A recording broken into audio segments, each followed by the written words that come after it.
Alright, boys, late night stream. So if you are in this, shout out. BJ Penn needs Dana White or Lorenzo Fertitta or any of his sponsors in the past to save him. It's looking sad, man. It's looking real sad for BJ Penn.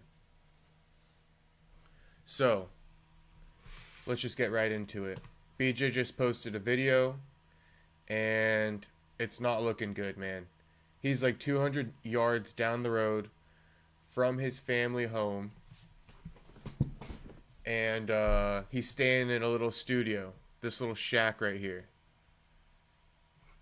Now, he also posted this, which I guess we can read before I read you a quote, and then we watch the video.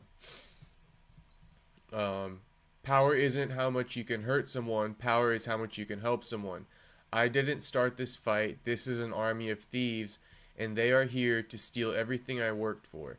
If I ever made anyone money like the UFC gyms, Vruka, PM Tenore, or did anything kind or helpful for anyone that has the power to make a difference, I would appreciate your help with this robbery that is taking place in Hilo, Hawaii. They are trying to make attempts on my life, and they are trying to provoke me to attack some of them, but if I take the bait and I touch one of them, I will go to jail and lose everything. I didn't know who else to ask, so I figure I ask any of the business partners that we had good business relationships with to give me help against this army of thieves. So, before we watch the video, I'll just put this out here real quick. BJ went ahead and said this. This is one of the biggest quotes in the video. No one's here to help me. They got me staying in this studio right over here. They want me to do my laundry at the laundromat, and I'm the world champion. I'm the one who went out there and took the punches, took the blows, and here we are, getting pushed out of everything. About to have everything stolen from us. All the money I made from the UFC gyms, all my sponsors, all invested back into my family. Every dollar I made, invested back in. I'm about to get it all taken from me, and I need your guys' help. Dana White, Lorenzo Fertitta, Pat Tenore, come down this time and help me this time, please. Now, just to give a little context to that last sentence right there, Pat Tenore was just at the UFC gym in, I believe, Hilo, that BJ owns, and he brought John Jones, and they did like a little seminar there. There was a photo that I posted, I'm sure a lot of you guys saw, and I think that little last sentence there is kind of telling. Come down this time and help this time, please, because they came down. I don't know how much help BJ got, how much they even asked about it, if they're trying to stay out of his business. I don't know these things, but that's kind of telling right there. So let's go ahead and let's watch the video.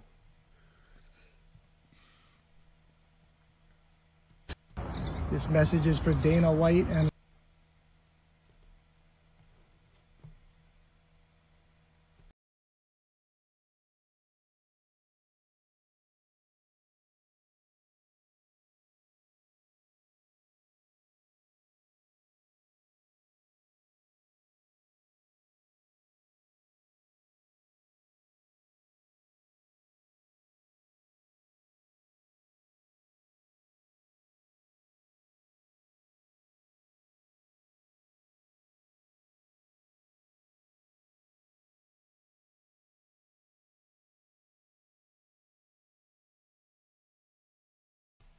Let me get this angled right real quick.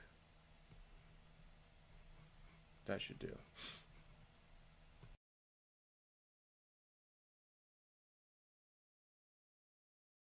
this message is for Dana White and Lorenzo Fertitta. I need your guys' help. I've been pushed out. This is the house I grew up in, lived here my whole life. Fought in the UFC, became a world champion and all that stuff. And Mark Mastroff, UFC gyms. I know we do really well to help promote the UFC gym companies. And just, that's it. That's the house right there. Show them again, the house I grew up with. I'm kicked out of the house. An army moved into all of these houses. I need your guys' help. They got me staying over here in this studio. Right here, if I go anywhere near the house up there, I try to get my dogs, get whatever I can. I'll be arrested. They got me over here staying in this studio. And just think about it. No one's here to help me. And, you know, if any of my sponsors out there that, you know, I stayed extra long or I did anything, you know, because I always know if I was going to do a signing, I never leave early. I always stay, even if I got to stay longer. But they got me staying in this studio right over here. They want me to do my laundry at the laundromat. And I'm the world champion. I'm the one who went out there and took the punches, took the blows. And here we are, getting pushed out of everything, about to have everything stolen from us. All the money I made from the UFC gyms, all my sponsors, all invested back into my family, into everything. Every dollar I made invested back in. I'm about to get it all taken from me. And I need your guys' help. Dana White, Lorenzo Fertitta, Pat Tenori, come down this time and help this time, please. That's it. That's all I gotta say.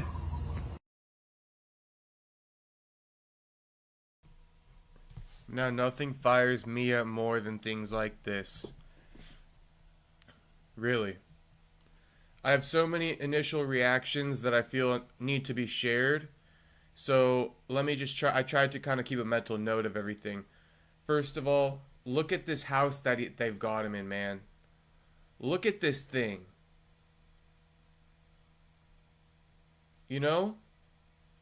This little thing. He's in a little studio. Like he said, the champ.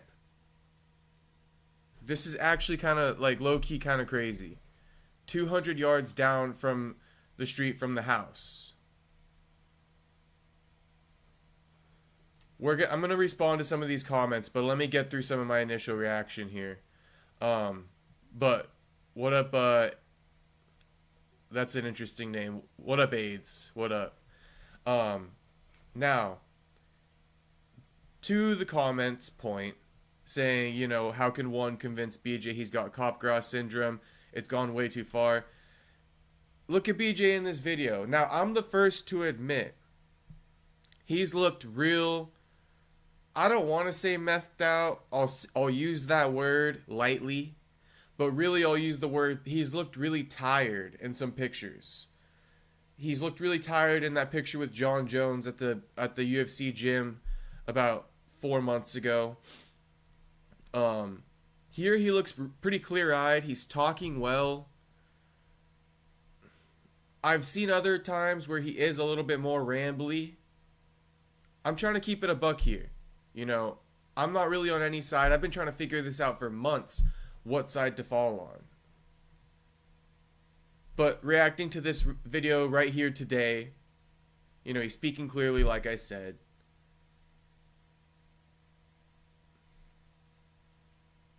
I don't know what to make of it necessarily. Obviously, with this video isolated, I feel for BJ, but I've been watching all this stuff unfold over the past few months, and there have been some times where I question BJ. You know, I thought it was weird how they arrested him in his home. I do see how his mom is yelling at him. And, you know, if anything, I've seen more aggression from his mother than I have from him. As far as what's been released, you know, there is one where she's screaming in his face outside in their car. Apparently, she alleges he stole mail from her. She's screaming in his face, telling him to hit her. I don't take that stuff lightly. You know, she hasn't really been held accountable for things like that or answered for it.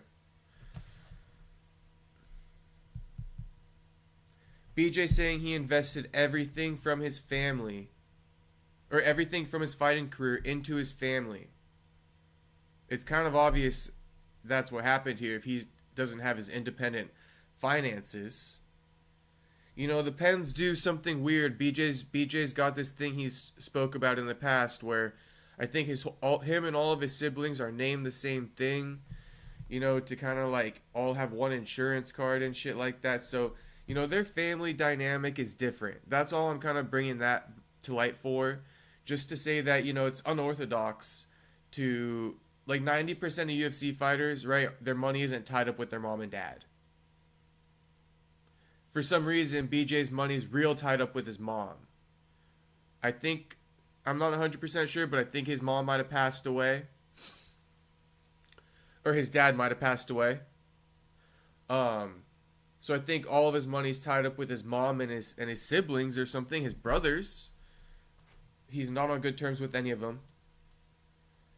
You know, there's weird shit that BJ does, though, that makes me not believe him. Because he said shit like his brother's sons look like long neck, you know, and like that's like his sons are imposters and shit. So it's just a really deep thing. BJ has posted some videos recently of monkeys and trees in his backyard. It actually, if you look at these plants right here, this seems to be like the bushes BJ was filming. Go to his Instagram and look. You'll see, and then he's saying these are the thieves, and they're just like fucking animals jumping around in the tree. It's trippy. I didn't even post about it because it's so confusing. But that made me discredit BJ, you know, when I watched that.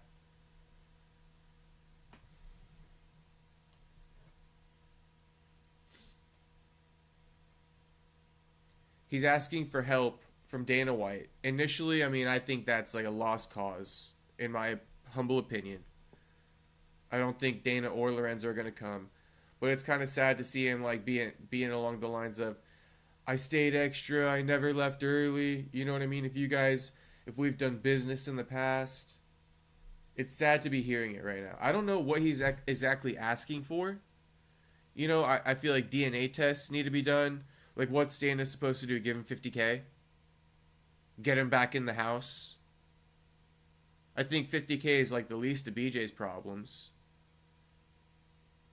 I want to know how BJ has been getting arrested and then bailing out instantly on like a few K bond.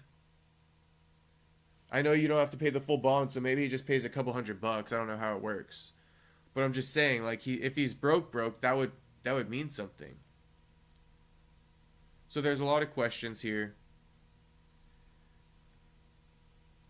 But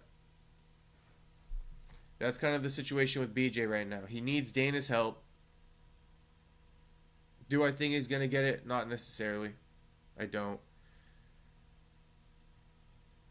You know, guys like Pat Tenore, my question would be, I know he's a wealthy guy, I know he's a business guy, but does he have liquid cash like that? I just don't know. My inclination would kind of suggest he doesn't really have enough liquid cash to really make a difference in BJ's life. You know? I'm talking like liquid, you know? Dana's the only one who walks around with like $50K cash.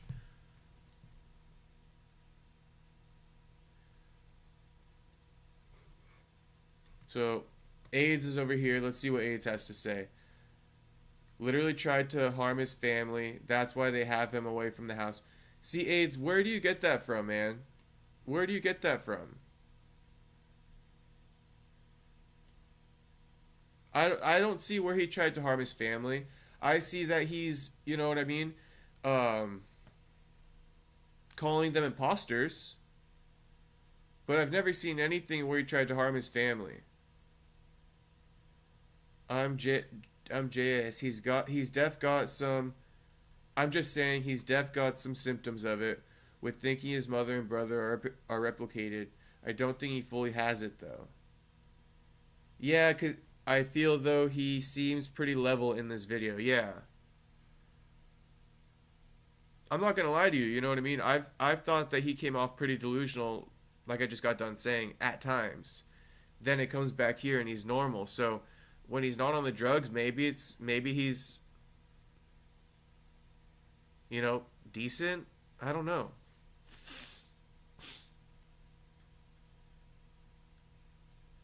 I think they have some court dates coming up, so things might be getting resolved. I don't know. BJ always like draws attention. This is what else I'll say. BJ always draws attention to this stuff, making it seem really urgent, but everything's kind of getting strung along slowly. Things are in process, are in motion. They're just not super fast. And then you get BJ like a video out of nowhere, kind of like, come save me. So I don't know where he goes from here. Let me read some comments on Instagram. See if anyone else has anything to say.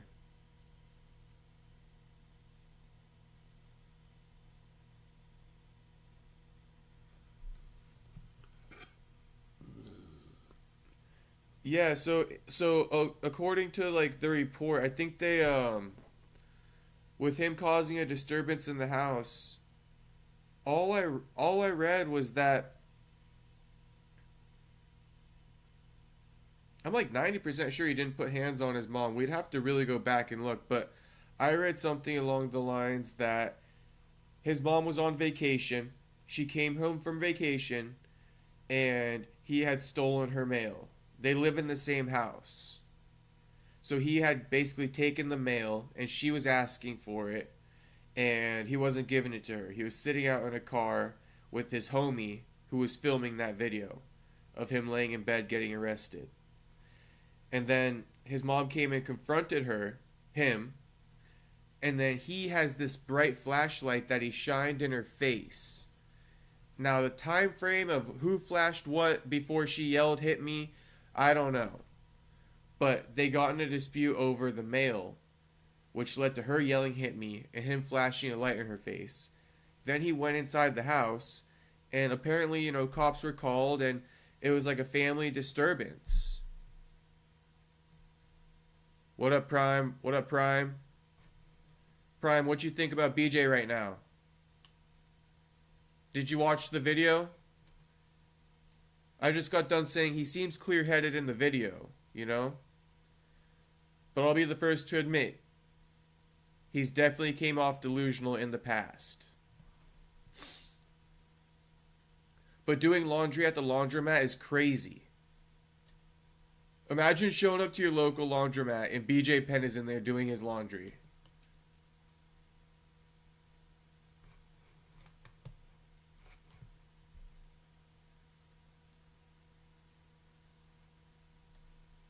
Yeah, it was a disturbance.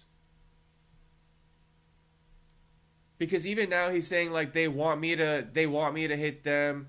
If you remember what I just read, they want me to assault them, but I won't do it. So I don't think he's actually like assaulted her. I think he really got caught up for that flashlight and shit.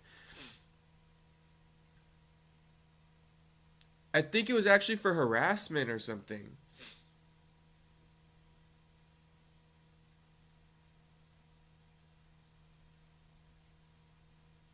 We can look it up, I could look it up, but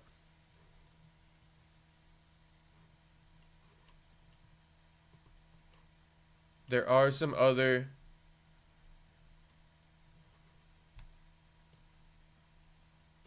pressing things that we can get into.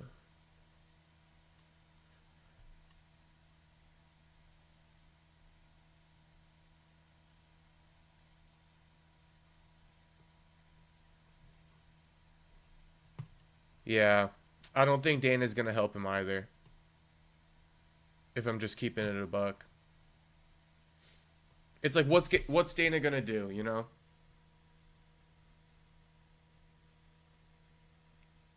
Dana's probably the last person who could help BJ.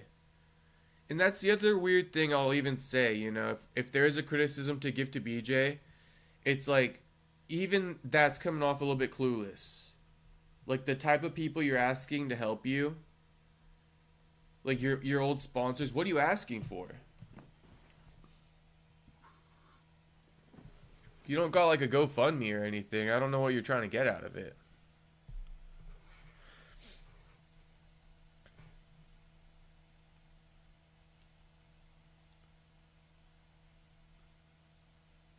Let me see. But if I were to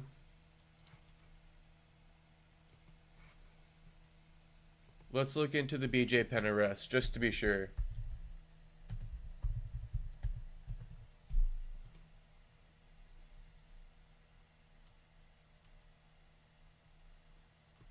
Wow, so this was 3 days ago. Let's read this.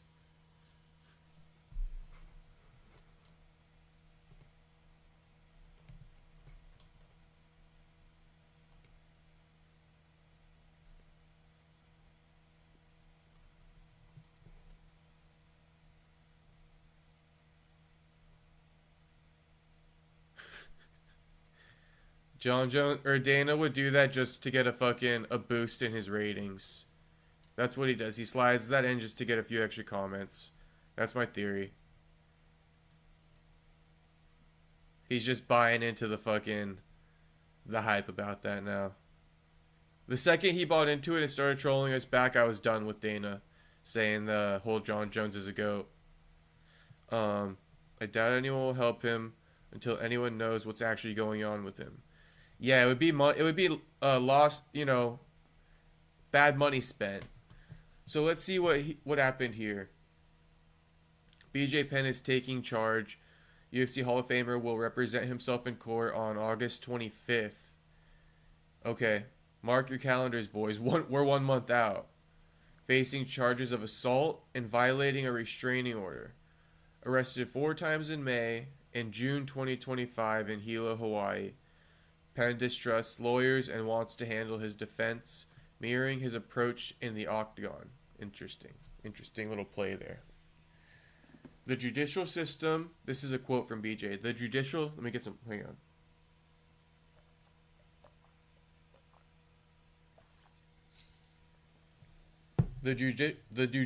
Oh my god.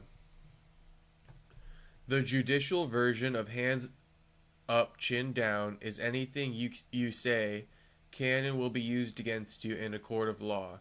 But even with that said, and I know I don't want to make any mistakes, but honestly, almost every time I have got a lawyer, they either sold me out or they set me up and stole my money. If I go down, I go down making the decisions I wanted to. I've always lived my life that way. When the bell rings, I stand up and everyone else sits down, and I make the decisions that I wanted to make, not talked into something by somebody else or set up by someone in a disguise that I can't ever find later to ask him why the fuck did he do that, and then yelled at him or asked for my money back. It's a dirty game. Never let a lawyer make a business decision. Penn pleaded not guilty, requested jury trials, and has a public defender as standby counsel.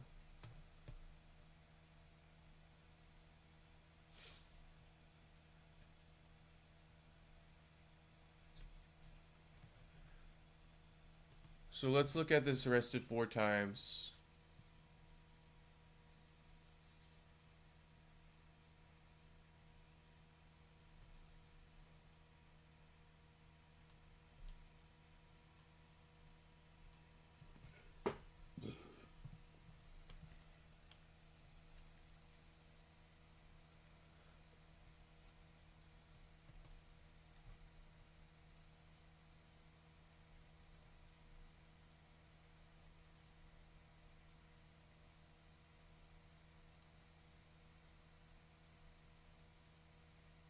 You know what? I actually have. Give me a second. We're fretting over the details of this arrest. Give me 1 second.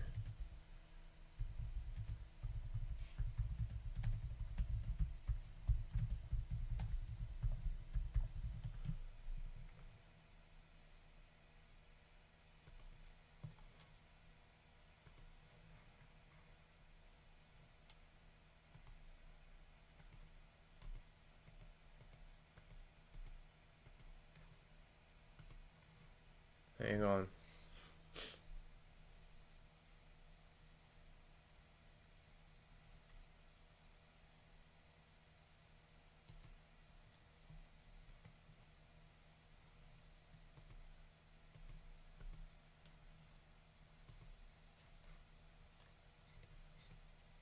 Give me a second to go on this deep dive real quick. We need to do it. We need to do it.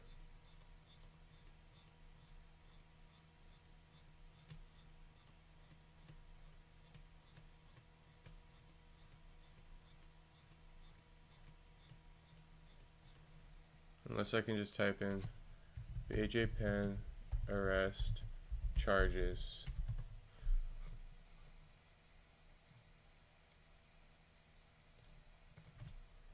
MMA fighting.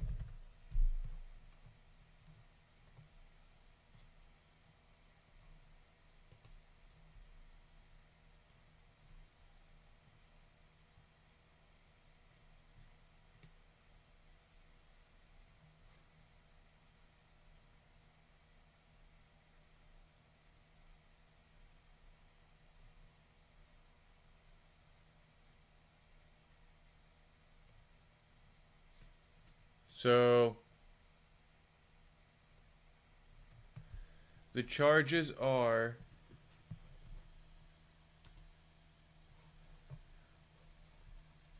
abuse family or household member, offensive physical contact.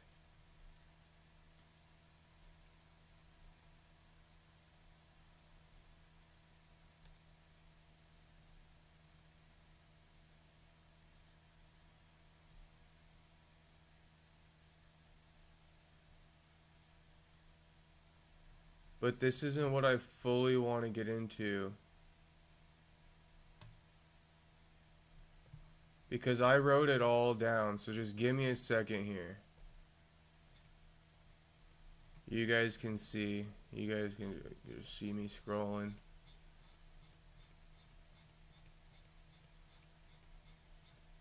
It's gonna be a long way down.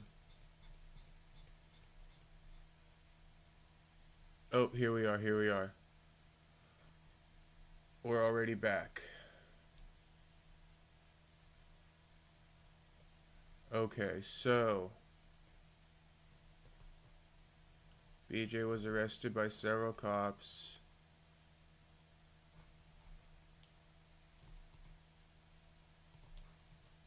Right, and then let's see, the following day.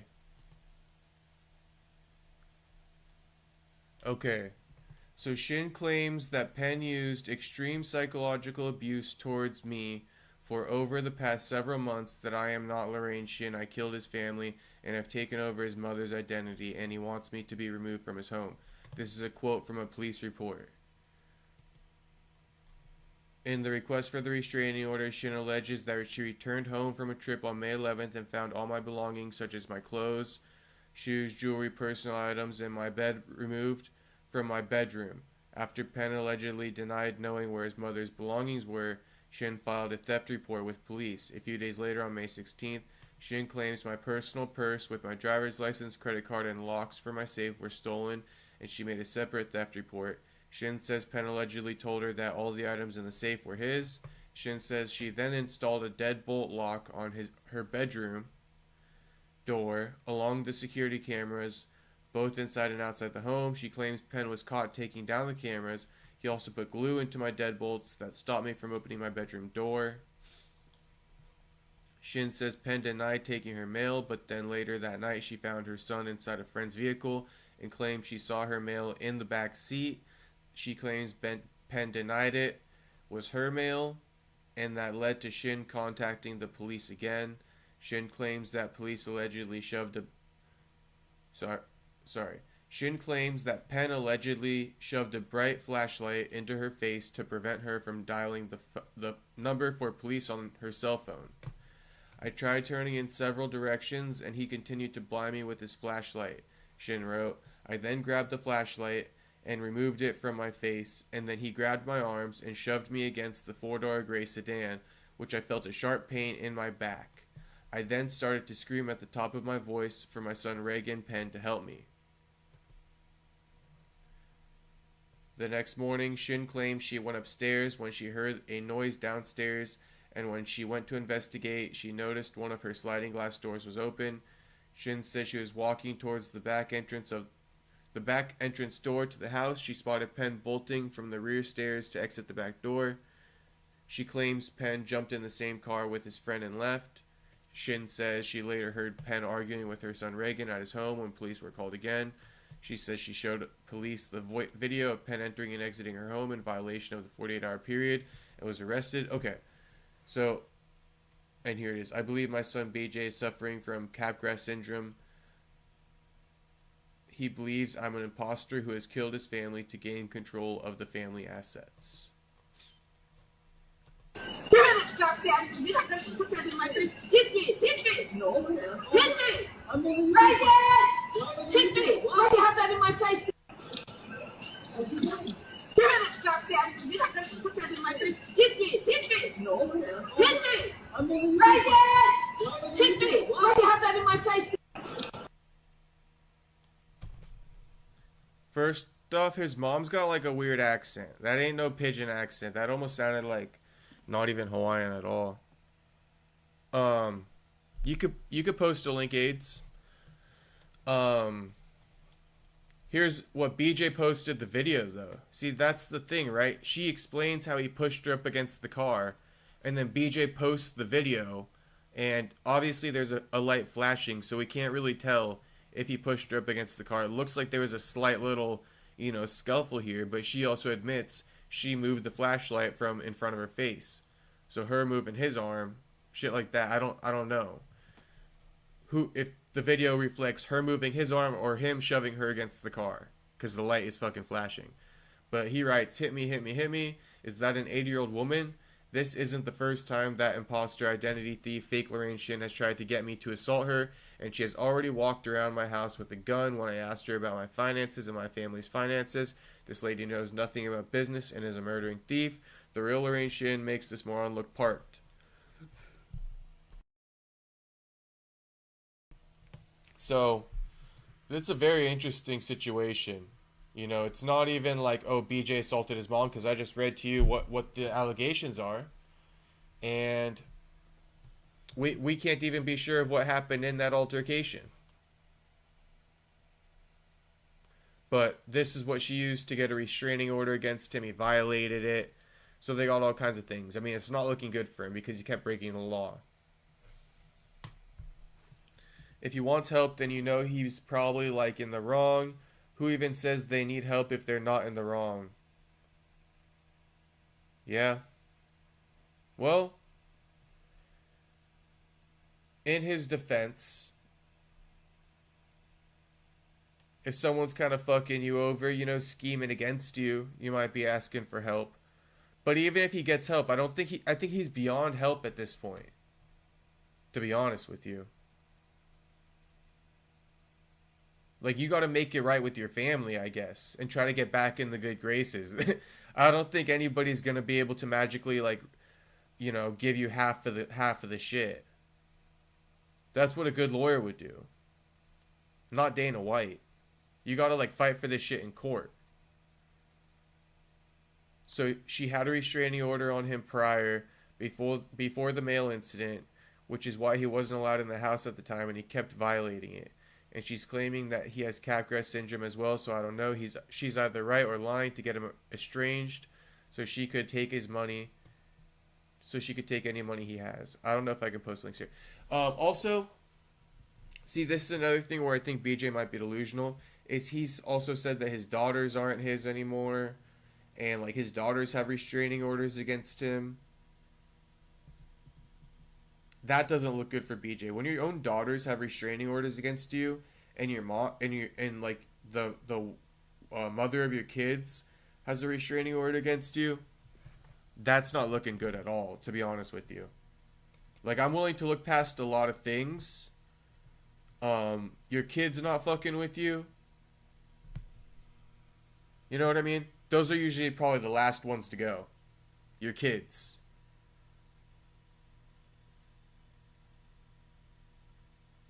Yeah, that's the other interesting part I would say is what's the deal here?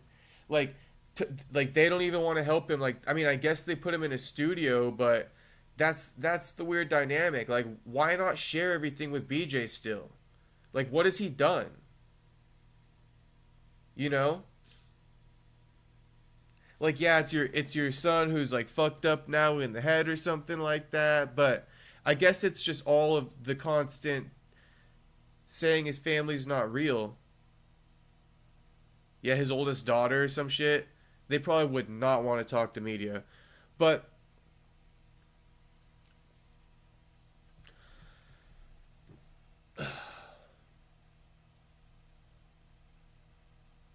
is this all because this is my thing. His family, obviously he's saying his mom's not real.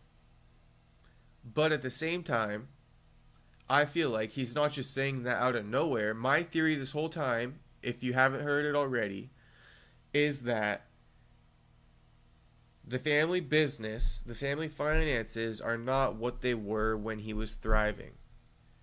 I have a theory that they have to downsize. In the past, he said that they already sold properties. And he didn't give the okay, so he was pissed. And so that's, I think, where he came in and he starts saying, Hang on. And he started saying, "You're not my mom, you're not my mom, you're not my mom." And they've been in a fight ever since that. Because to be honest with you, that's where it all started from. He said that his mom sold his properties and he, like, was filming her and shit like that.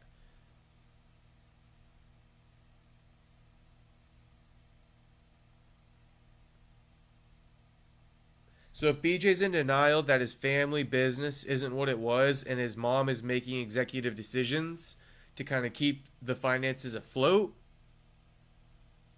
and then BJ's turning around and being like, "You're a thief," it's a really tough one. And obviously the mom would be in the right and BJ would be just being delusional. And I guess how much can she take?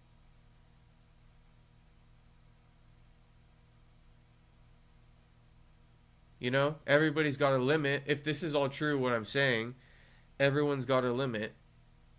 She can't just take that forever. Just this constant bickering and back and forth, stealing mail and shit like that at home, that's fucking annoying as shit. So, do I blame her for speaking up if she's been going through all this? If I'm going with the innocent narrative that she's keeping the family finances afloat by selling off properties and businesses, I think they might have had like a bowling alley or something like that they sold, and he wasn't happy about that. So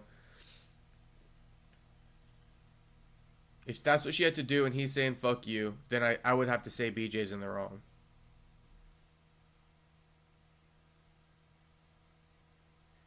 Yeah, nobody's speaking about anything. That's crazy, right? His brother's not speaking out, his daughters aren't speaking out. Somebody should just give clarity and be like, "Hey, my dad's been like delusional for a while now." Like if his daughters came out and said it, I would kind of be like, "Nah, not like then we could that would be like a fact we could go off of." Like BJ's delusional, his daughters don't believe him. That's like one of the most simple tests you could do. Um I did just want to even look at some comments, so let's do that.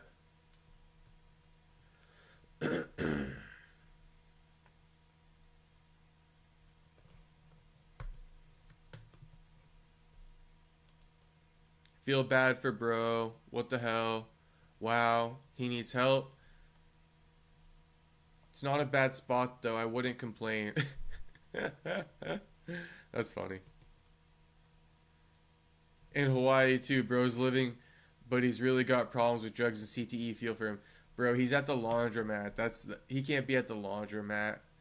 The 2 division champ, one of the quickest black belts in history. He could not be doing his laundry at the laundromat. The house is under his mom's name and they have a restraining order because he keeps trying to attack them. That's not true. As we've debunked on this episode here. That's a nice little spot. We all go down our That's a nice little spot. We all go do our own laundry. Get a lawyer if you think you're in the right. They'll tell you honestly if you actually have a case. They won't take it if you don't. I mean, that's a real ass comment right there. We all do our own laundry. There was a time in my life where, you know what I mean? That was a thing as well. CT ain't no joke. These UFC fighters will pull Chris Benoit's one day. Oof. Whoever is recording this is on some bullshit. I don't know how that would be. Somebody goes, seriously, he really got a homeboy who's just like, yeah, bro, I got you. How long till he goes Benoit is the real question, and we watching it happen live and saying, you know what, that's fucked up. That's fucked up, honestly. I'm not with that, bro. He's not looking violent at all, and you guys are kind of wishing that on him. Like I said, bro, look at it with the level head. My biggest thing is BJ's just tripping because he can't accept that his family finances aren't what they were.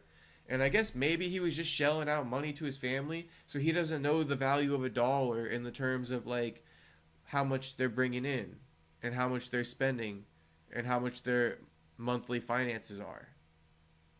And if that's the case, man, he's kind of low key retarded. You know, that's on you, man. If you just want to trust everybody with your money and be mindless with it, I don't feel bad for you.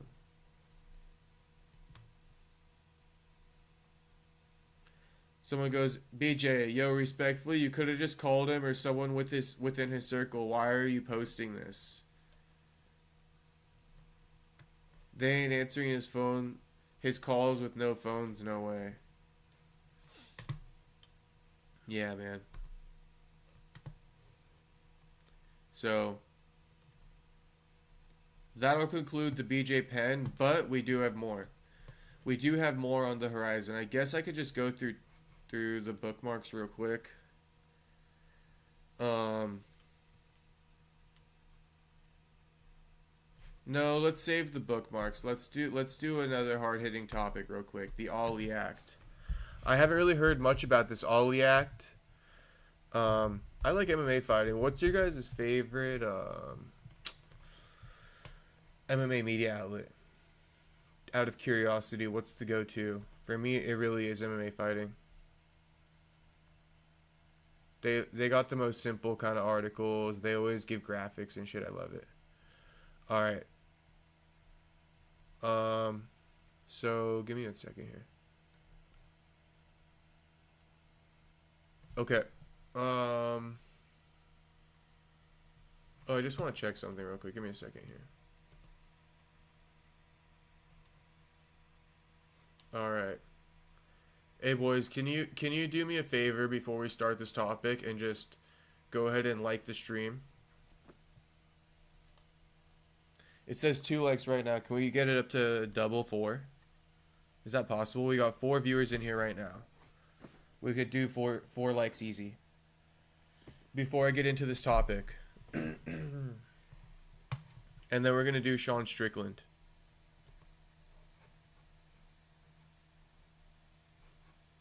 Okay, so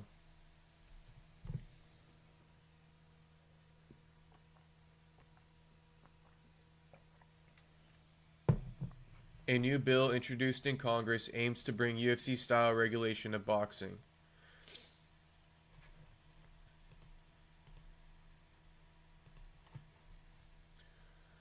A major change to the Professional Boxing Safety Act of 1996 is being introduced through a new bipartisan bill in Congress that could clear the way for UFC-style promotion in the sport of boxing. The Muhammad Ali American Boxing Revival Act, which was endorsed by the Association Boxing Commission, was presented on Wednesday by U.S. Representatives Brian Jack and Sharice David. David is a former MMA fighter who was elected to represent the state of Kansas in Congress back in 2019. Under the proposed legislation, the update to the Professional Boxing Safety Act would allow for the creation of united boxing organizations, which would serve as an alternative to the current sanctioning bodies like the WBA, WBC, and WBF. The proposed bill would allow UBOs to effectively operate just like the UFC does in the sport of MMA. The language below spells out how UBOs would work differently from the traditional boxing model. UBO means an association, a league, or centralized industry organization in the private sector that organizes a pro boxing match in a system in which a boxer under contract with such association, league, or centralized industry organization competes against another such boxer pursuant to unified rules. Bro, what the fuck am I reading?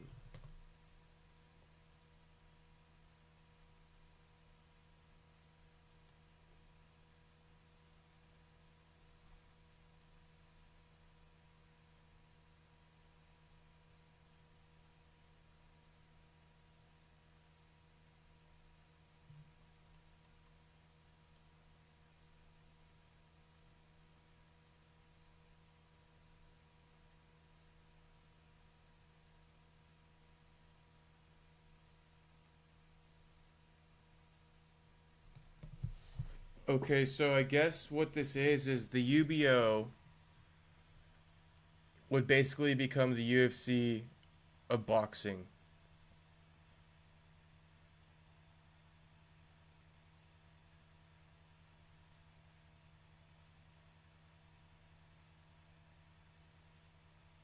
Hmm. The UBO wouldn't just be the UFC of boxing, it would replace the WBA, WBC, and IBF.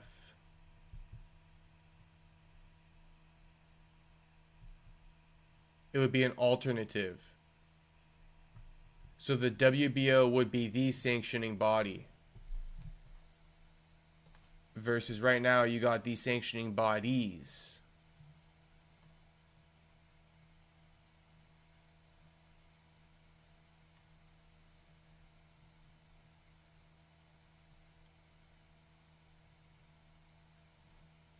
As a former MMA fighter, I know firsthand the physical and financial risks that come with stepping into the ring.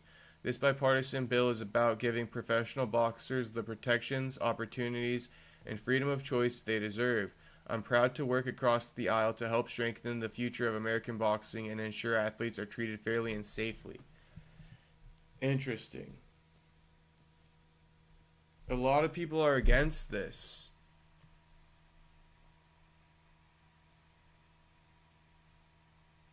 In addition to the creation of UBOs, the proposed amendment would also establish a minimum per round payment due to boxers at $150 is insane. $150 a round, 12 rounds max, 150 times 12.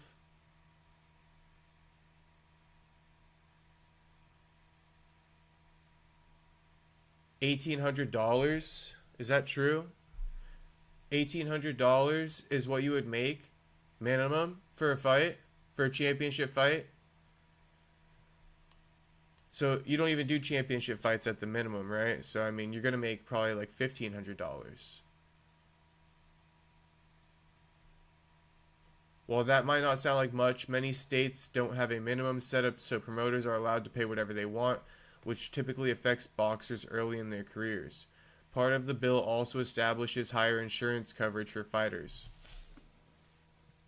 But the main crux of the bill comes down to creating the UBOs, which is touted as a way to add new health and safety protections, as well as comprehensive anti-doping testing programs and strict anti-betting policies under the bill.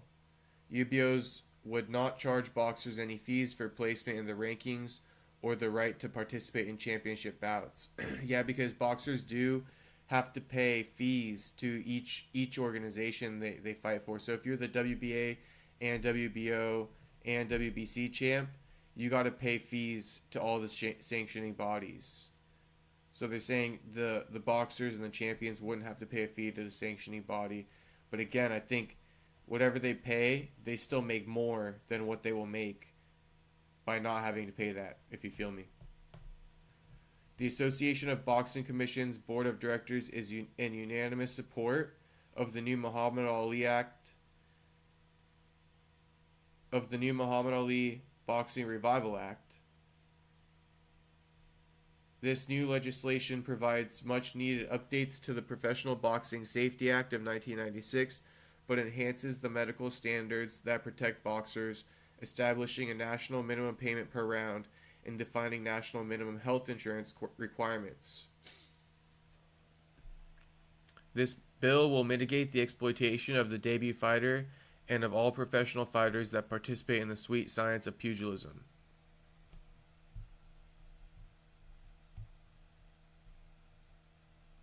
While the Muhammad Ali Act, which was made law in 2000, wouldn't be altered, overall updates to the way government oversight has handled boxing has long been in the works after TKO Group Holdings, parent company to the UFC, announced plans to get involved in the sport of boxing.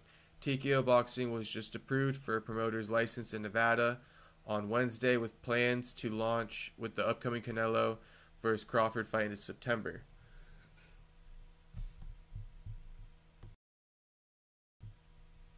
Zuffa Boxing, the organization operating under TKO Boxing, is backed financially through Saudi Arabia and the General Entertainment Fund headed by Turkey. If the bill passes through Congress, it would land on President Donald Trump's desk for approval. Oof. That's heavy. If the bill passes through Congress, it would land on President Donald Trump's desk for approval. And that is one phone call away from getting signed.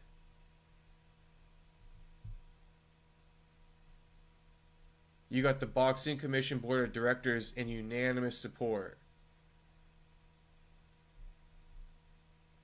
It sounds like this might go through, bro. That's insane.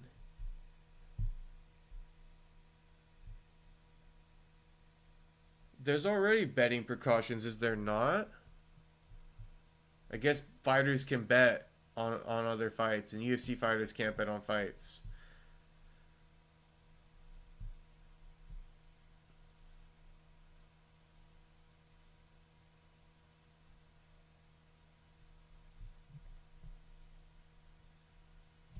$150 a round times 10 rounds. That's $1,500.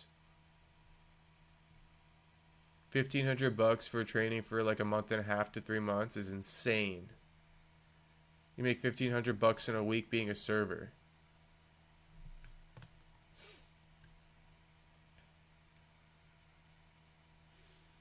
I know a young boxer. I could ask him how much he made on his first couple. He signed a Golden Boy. And he's like a Golden Gloves champion. So, I mean, he had a credential. So maybe he gets paid a little bit more decent. But if you kind of win regional tournaments and you maybe place second or third in Golden Gloves, they don't pay you as much as if you were like a champ, you know? Or an Olympic gold medalist and shit like that. Like, obviously, Shakur signs to good money, right? Because he's an Olympic silver medalist. But, guys who maybe were, like I said, silver, bronze, in Golden Gloves, they might get a contract, but they're not necessarily going to get a big old contract. They might get something along the lines like $150 a round. More or less.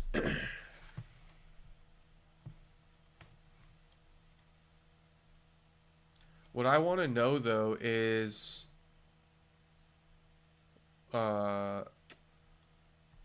what is the Muhammad Ali Act? Okay, let me just go ahead and shut that down real quick.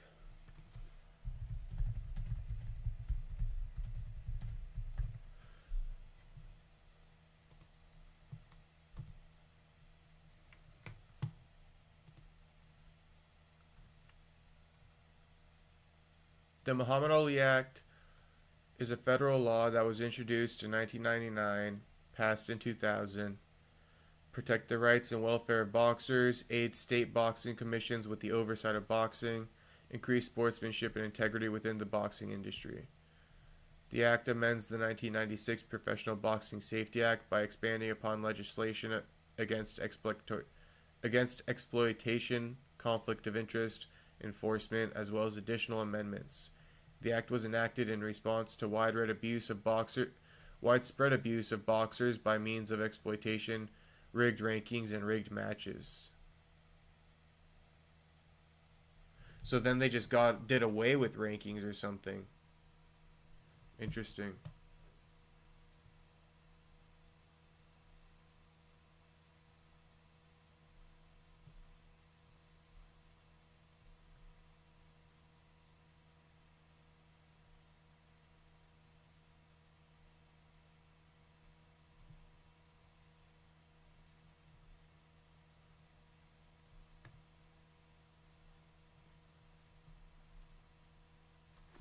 So it says the act received several criticisms. One criticism was that the act provides rules but leaves the enforcement of these rules to the state without defined guidelines, which is the same thing as the UFC somewhat.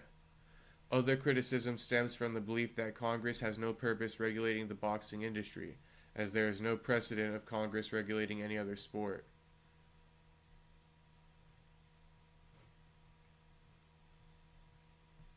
In 2016, a bill was introduced to Congress by politician, former MMA artist, mixed martial artist, Mark Wayne Mullen to extend the Ali Act to MMA. Oof. Okay. Now, the last hard-hitting topic I think we'll do, and then we'll do some of the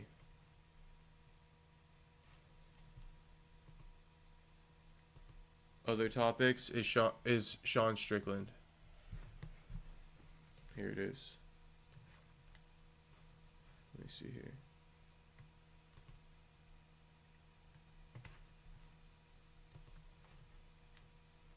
Shit, my bad.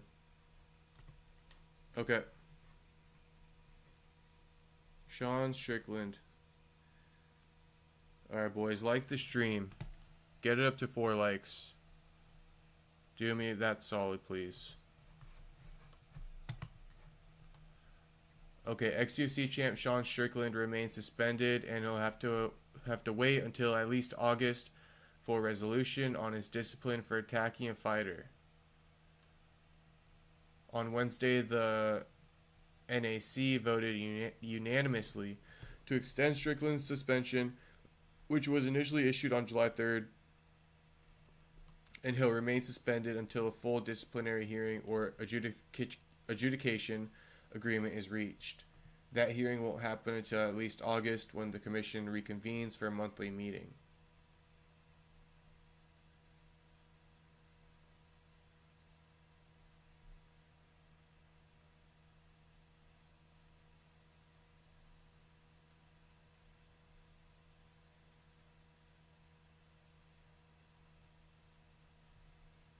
So he's just suspended for like another month. It's not that big of a deal.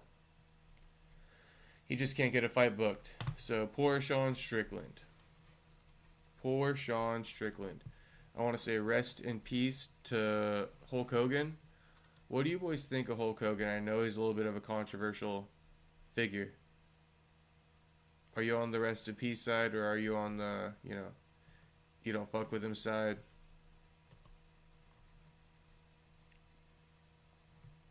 Okay, so we can get into some hot stuff.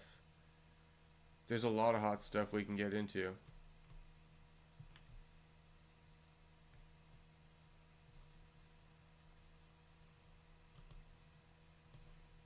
Let me just set them all up. Why does it keep automatically playing?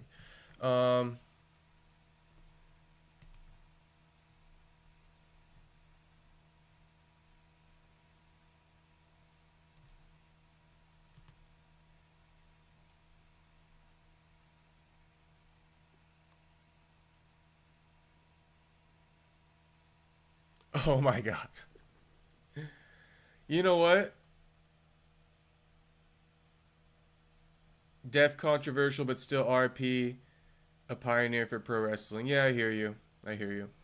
Let's listen to what Ariel had to say. Damn, 10 minutes is crazy. I don't know how long. Yes, very, very sad news. We're going. Somewhat shocking news. You know, there were some reports, some from people who knew him quite well, most notably Bubba the Love Sponge recently, saying that he wasn't in the best of health. You know, we had him on the show just a few months ago, and I've seen people post pictures from that interview this morning, commenting on the way in which he looked, but just 71 years old.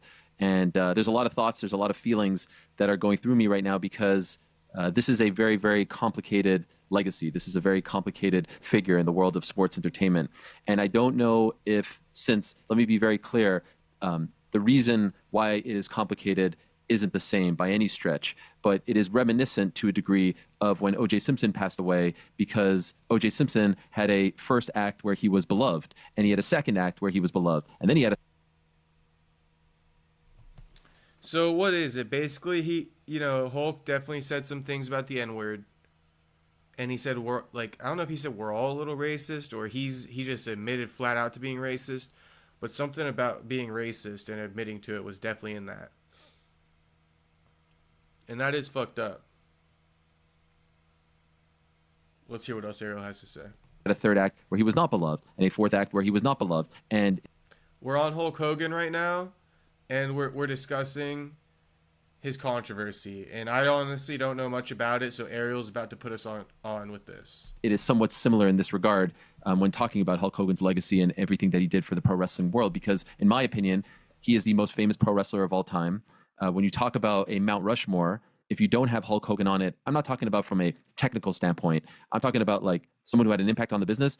He has to be on there. And if you're ranking them, he has to be number one. I think he's the most famous pro wrestler of all time. You can make a case for The Rock, Dwayne Johnson. Okay, so if you put this in MMA terms, he's like the John Jones. Or like the John Jones, the Brock Lesnar. So controversy, it usually gets overlooked. But the case is in large part due to what he did post pro wrestling. If The Rock would have just remained pro wrestler, then I don't think he reaches the superstardom levels that he's at today and beyond, and then some. Hulk Hogan, in large part, is who he is as famous as he is because of everything he did in pro wrestling. And if you were a kid of the 80s and 70s and early 90s, you know all about this. There is no pro wrestling boom. There is no WWF boom. There is no WrestleMania without Hulk Hogan. In January of 1984, when he beats the Iron Sheik at Madison Square Garden. We don't need to hear this, right? In the 80s, on the cover of a box of 1985, WrestleMania 1, Madison Square Garden, in the 80s, there was no one bigger than them. And I'm not talking about Muhammad Ali 5, head-to-head with the Ultimate Warrior, the passing of that did not succeed. And then he goes over to WCW. There are 10 or so years to his career that, was the Bell Center in Montreal, was dating and about black people in general. And okay, here we go. First with the sex tape. Here we go. You know what? Rest in peace to Hulk Hogan. But we gotta dig into it. I mean, I ain't trying to dirt on the man's name. I'm gonna be respectful. Raw the Monday after, and I was at the Bell Center in Montreal, and I think at this point, off the top of my head, I think it was a 10 to 12 minute ovation where he just literally stood in the middle of the ring, and everyone in Montreal then had a pretty nice run afterwards. But then again, it gets even more complicated, and the worst of all, first with the sex tape, and then the lawsuit with Peter Thiel and Gawker, and then what really changed everything for everyone about exactly, I believe, 10 years ago, July of 2015, where more footage from these tapes come out, and he is caught saying horrifically, horribly racist things about someone that his daughter Brooke was dating, and about black people. That's what it was. Okay, if you aren't familiar, sorry, I gotta keep my voice down a little bit. It's late here. If you guys aren't familiar, it was apparently about his daughter dating a black man, and he said something along the lines of, the way he said it too, I think he might have been, I don't know, I don't want to misquote him, but he said he'd rather basically have her, I'm gonna pull up the quote.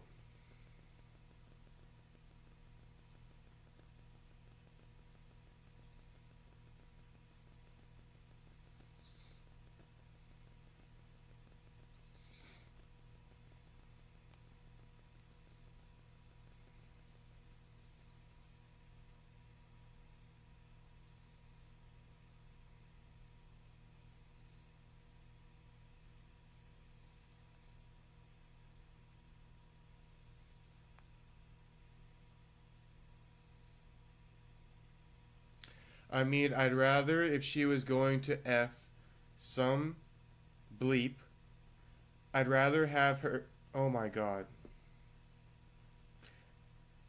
I'm going to take it from the top again. I mean, I'd rather, if she was going to F some bleep, I'd rather have her marry an 8-foot-tall bleep worth $100 million like a basketball player. I guess we're all a little racist. Effing bleep. Hard R. Damn. That last one was just kind of heavy.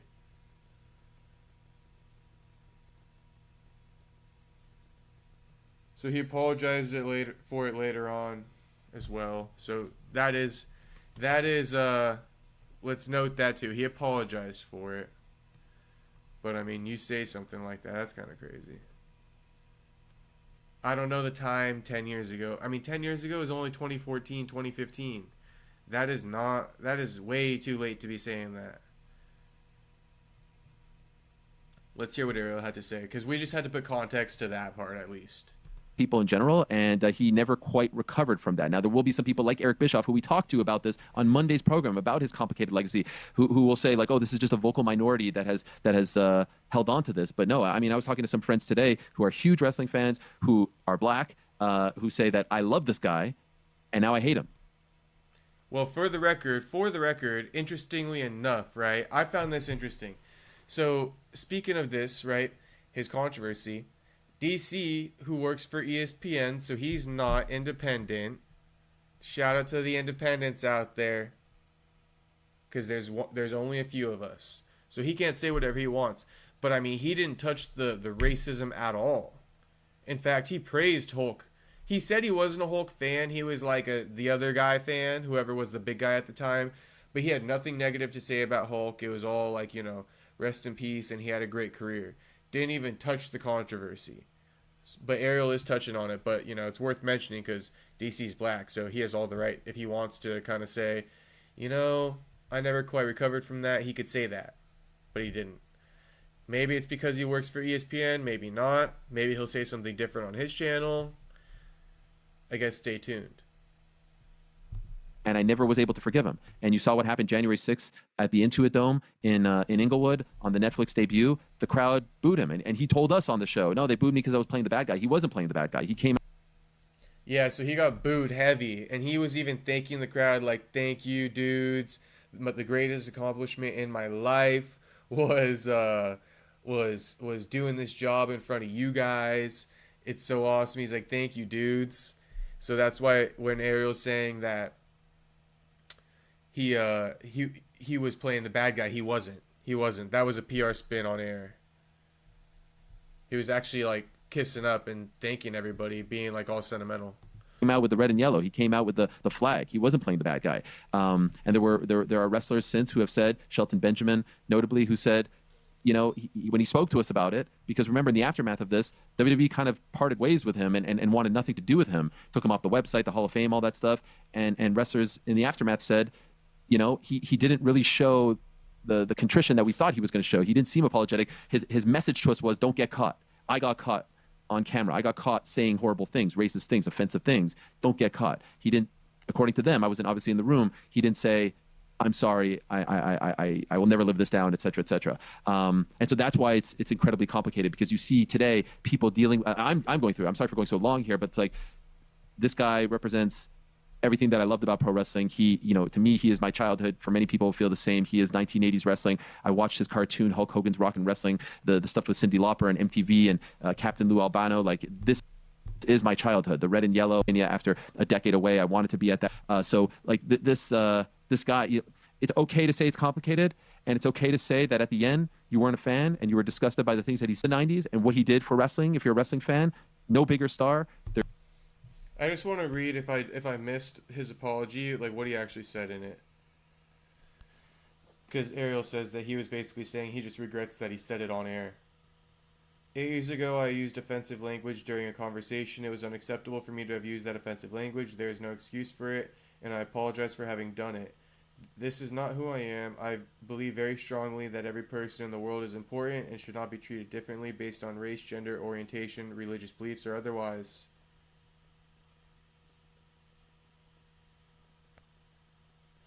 Okay, so he kind of made it one of those apologies, like that.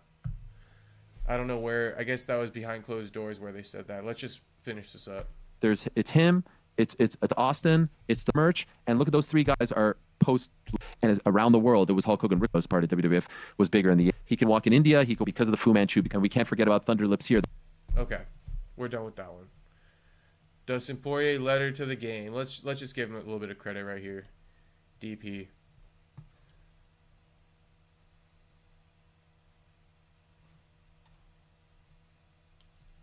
Hey Hawk, make sure you like the stream, Brody. I can always count on you. Letter to the game. Thank you for allowing a kid to chase a dream. Thank you for the lessons. Thank you for the heartbreak. Thank you for a platform to raise others up. When I started, I wanted to find out how good of a fighter I can be, and I found out. Fighting is life. Fighting is the truth. I'm forever grateful to have walked this path, and the lesson I've learned will be with me until my heart stops. I'm not sure what's next, but I'll do what you taught me. Continue to walk confidently into the unknown. Sincerely, El Diamante. What a letter. What a letter to the game right there. Beautiful. Beautiful. Not a lot of guys can say, I want to find out how good I could be, and I found out.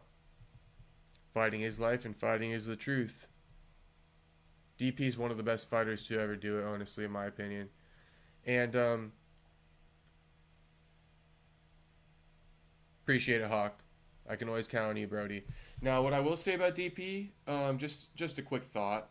His the whole interim thing. I'm kind of, and I'm not a big Izzy fan by any means, especially as of late, but I'm kind of on his train of thinking. When you are the interim champion, I don't think that comes with an asterisk. I know it does, but there's some value there. Like the champ, because this is where I come into play. If the champion were to never come back, like a Tom Aspinall, then you become the undisputed. But if the champion comes back, then you fight him to unify them. But it's sold as a champion versus champion. Not sure if both guys get pay-per-view points, but I would imagine that might be the case. So when you are the interim, I don't think it needs to be such an asterisk, or even like, oh, Poirier was never champion. That's kind of crazy. That's kind of crazy. I feel like Dustin was a champion. An interim champion should be valued, maybe not up to undisputed, but it should definitely be like he was a champion. It should almost be a champion with an asterisk, but it should almost still be counted as a champion. That's my take. You could be a champion with an asterisk, but at the end of the day, we say he won the title. He's up there on the name of lists as UFC champions in history. So I'm going to give Dustin that. Because I feel like, he did end his career, and he feels like he agrees with that narrative that he was never a champion, and I feel like I disagree with that.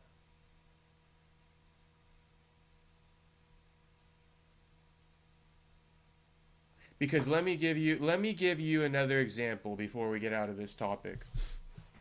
At the NCAA tournament, right, for college wrestling, when there is a date for a specific tournament where you have to be there, if you get injured, that tournament doesn't change.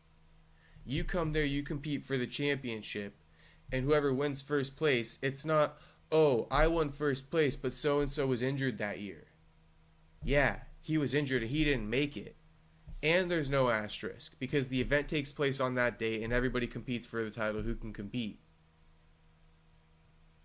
So I believe that it's not fully the same comparison, but it is along the lines of like, Dustin was able to compete at that time frame when the promotion needed it.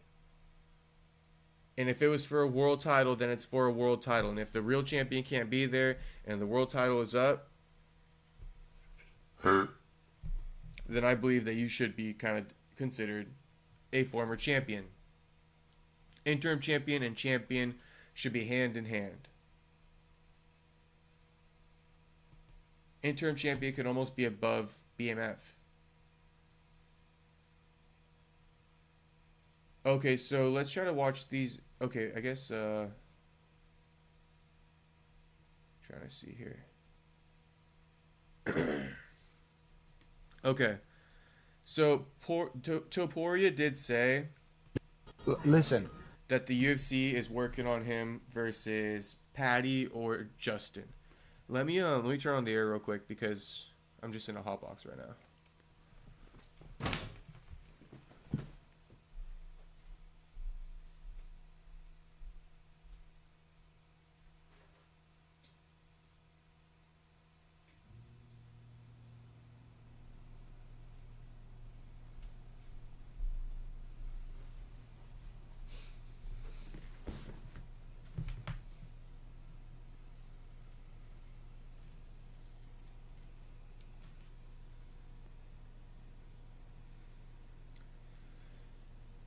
Okay, so I don't have the clip available, but just take my word for it.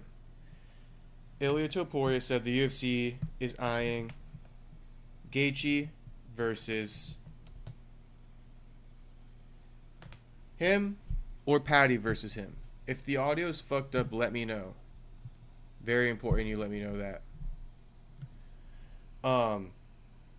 Shout out to Hawk. Yeah. And you know what? Shout out to DJ, Demetrius Johnson, because he fucking tried to be like, never an undisputed champion with that stupid ass take.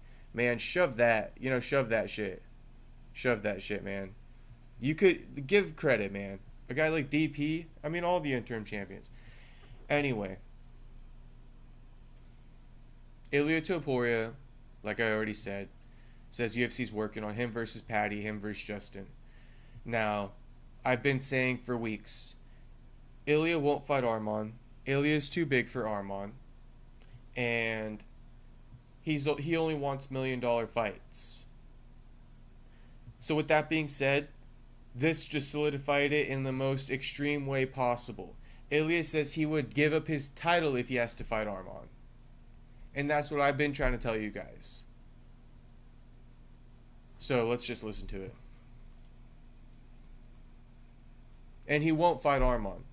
Listen, when you put so much effort in the game and you have a guy in front who you don't know that maybe he could pull out from the fight, that's not something good for us. It's not on my back. Bro, I don't fucking care. They're gonna give him a fight before the title shot. Because there is no way. I'm the world champion. I'm never gonna give him a chance to fight for the title. I will be like, listen, if that's the case, take my belt. I don't. Okay. So that's it right there. Don't do it. If that's the case, take my belt. I don't want to do it. Like we already talked about, Arman has not shown up to a fight. Has he fought since then? We all know the answer. The answer is no. He weighed in, but that's not good enough. Now we do have Arman politicking. And I mean, I guess I could just pull that up real quick. Bear with me. Let's just do it anyway, right?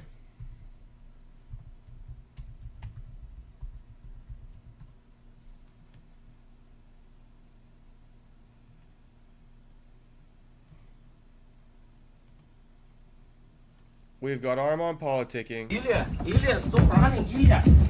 Stop running, Ilia. Good boy. I'll make it quick, no worries. Good boy. And that's a duck. Ilia, stop running, Ilia. Stop running. And here's what he said about Ilia saying no. Imagine calling yourself a champion, but you're already looking for a way out. You can vacate it or I'll take it. Either way, it's mine. It's not yours, Arman, and you're not getting a title shot. Now, I will say, good on you for trying. Good on you for making videos. Good on you for doing your thing.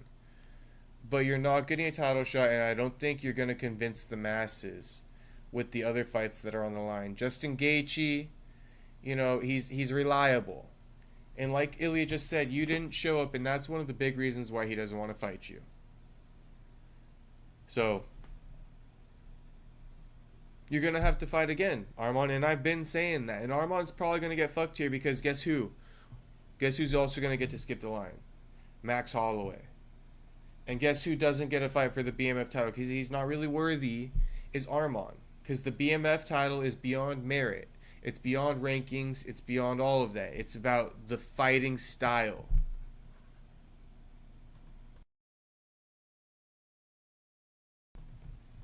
So Arman finds himself in a tough position because Max goes ahead and defends his BMF title for a second time while Ilia makes his first title defense.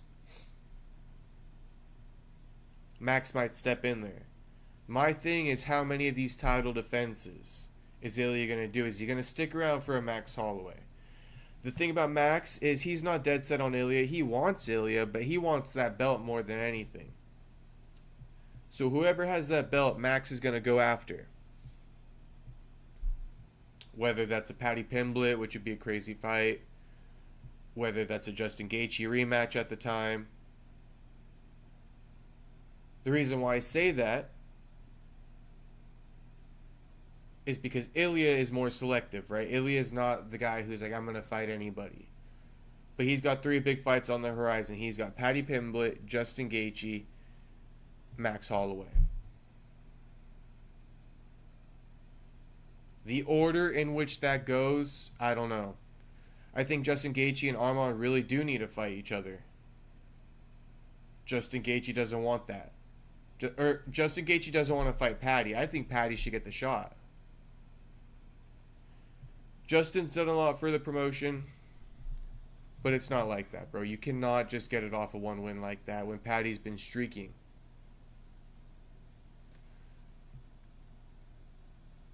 Sean O'Malley thinks he can beat Merab. Nothing really crazy there. Khalil Roundtree, not a fan of Magomed. Before we get into that, let me just see real quick.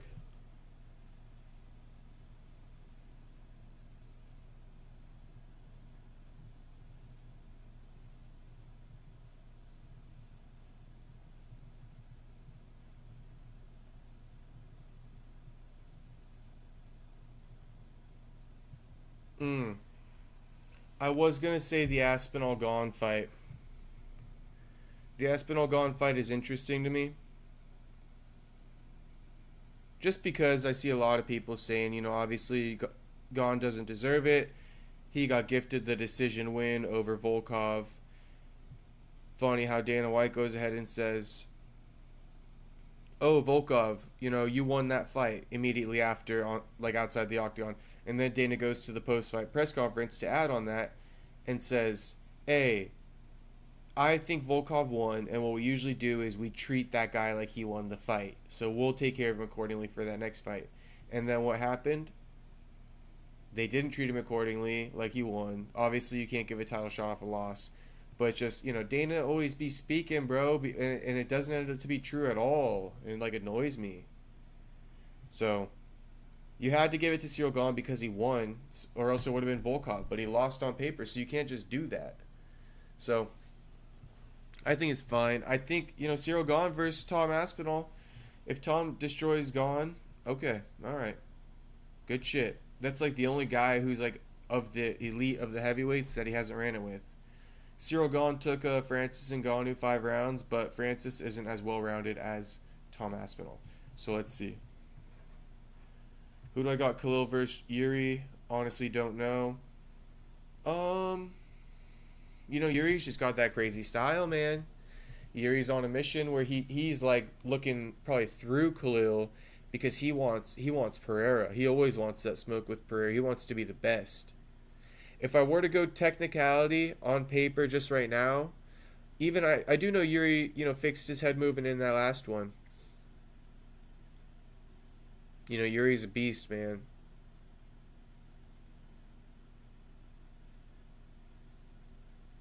Yuri's also a true light heavyweight.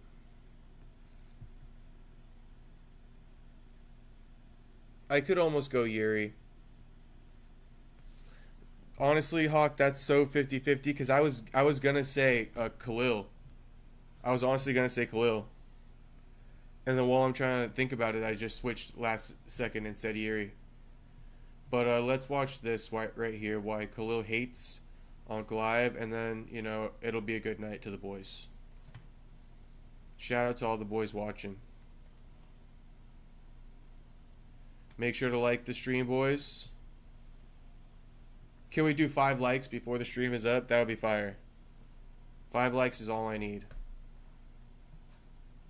Hook your boy up with 5 likes. Alright, we're going to watch this now. Well, supposedly he went into that fight with norovirus, and he had a fucked up hand. I believe it. Also, Ankalaev is fucking good, man. He's good. That guy's really good. You're smiling. I can't smile? You can, but you're smiling like, come on, man. Okay, so I had a thought here. And, you know, obviously I do interviews as well, and there are some tactics we can use on the fighters to get them say what we want to say. And it's obviously always sneaky, low-key, a little bit of psychology in there. And Joe's using one of my tactics. Which is to compliment a fighter in their division who you obviously know they've sized up in the past. And once you compliment them, they're gonna dispute what you gotta say normally, right? They're gonna dispute it. But the funny thing is if you ask them straight up, what do you think about so and so? They're just gonna be like, oh yeah, he's good. They don't want to talk the shit. But when you make it sound like, yeah, dude, he's good. He's a fucking beast. His jiu-jitsu is like on point. Like he's like got that elite jiu-jitsu. They're gonna be like, yeah, but you know, he can't submit me. He can't do that to me. So that's what Joe Rogan was doing here. He's enticing him, and then he's playing coy about it. So props to Joe. Props to Joe here. It was decent. Rather see this than him asking the same old boring ass, talking about his ideal rule set of the UFC. I'm just gonna rewind it just for because I enjoyed it. That guy's really good. You're smiling. I can't smile? You can, but you're smiling like, come on, man. I'll say this last thing. Joe, he sold it too quickly. Joe should have just looked at him and let it be. And while Khalil smiled at him, he should just be like, he's good, huh? Joe got nervous. You can't get cold feet with this tactic. I'm just smiling. What is your opinion on Uncle Live?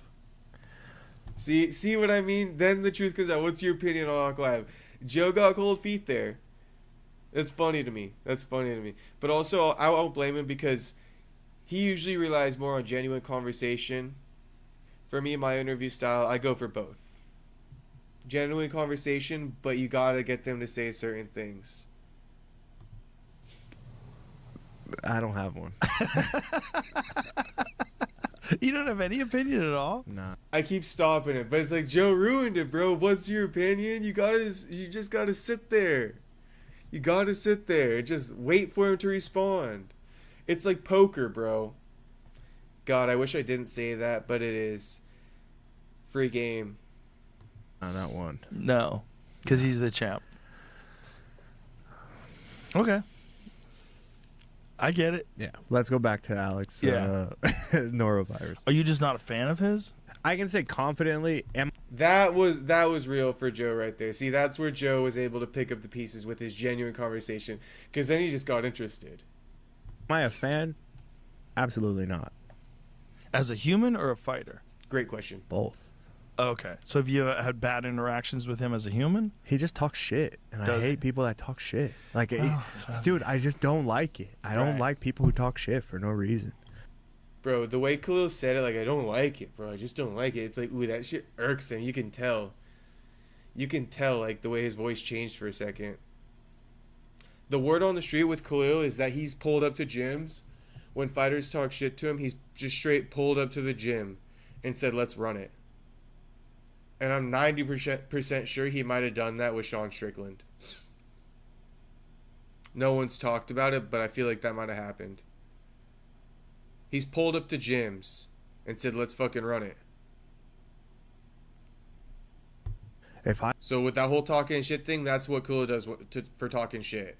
He doesn't talk shit. He pulls up. I didn't say anything to you. If I've never fucking mentioned your name, then why are you talking shit to me or about me or disrespecting me? It's just a shit talking. I will say it's a fine line. I think that criticisms, sometimes people are sensitive to it and they just like they want to be free and null and void of criticism in life, and that's just part of being a professional athlete. You're going to get criticized. Now, one of your peers hating on you when it's not even his job to criticize, I can see that. I can also see when there isn't a criticism needed, then there's no need to kind of talk shit out of nowhere. I don't see the reason for Uncle Live to criticize Khalil Roundtree at all. So I will kind of side with Khalil here and be like, yeah, you know, Uncle Live was talking some bullshit. If Uncle Live was talking some real shit and being like, you know, whatever he had on Khalil, I would be like, yeah, you know, that's a good point. But he doesn't have a good point. He basically calls him Khalil Bumtree, calls Alex Pereira his daddy. You know, that's basically what Uncle Live says about Khalil, which is totally uncalled for. Just to sell a fight, it's like, bro, you don't need to insult the guy you don't even know when nothing's really happened. You could just say like, I want to fight you. I hate it, dude. Like, I fucking hate it. Like, it really Do you hate bugs it me. because you're a martial artist and you feel like it doesn't have a place in martial I just arts? hate it because it's fucking unnecessary. And it's like, and even as an adult, like, I had to deal with this shit my whole life.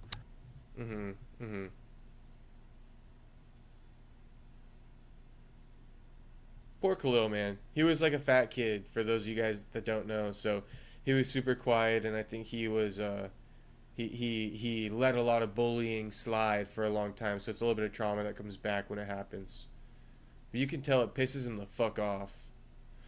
Ooh, he would give Magomed Ankalaev a run for his money for as long as he could. You can tell. Right. He's just in that division where, dude, Ankalaev and Prohaska, they're ready for it. They're fucking ready for it. And it's a fucking toxic way of fucking being, and it's passing along through social media, and kids are fucking getting beat up for it. Yep. And we're fucking grown men. I don't know about the kids getting beat up for it. Obviously, there's bullying that happens on social media, and kids see each other, but that has nothing to do with the UFC.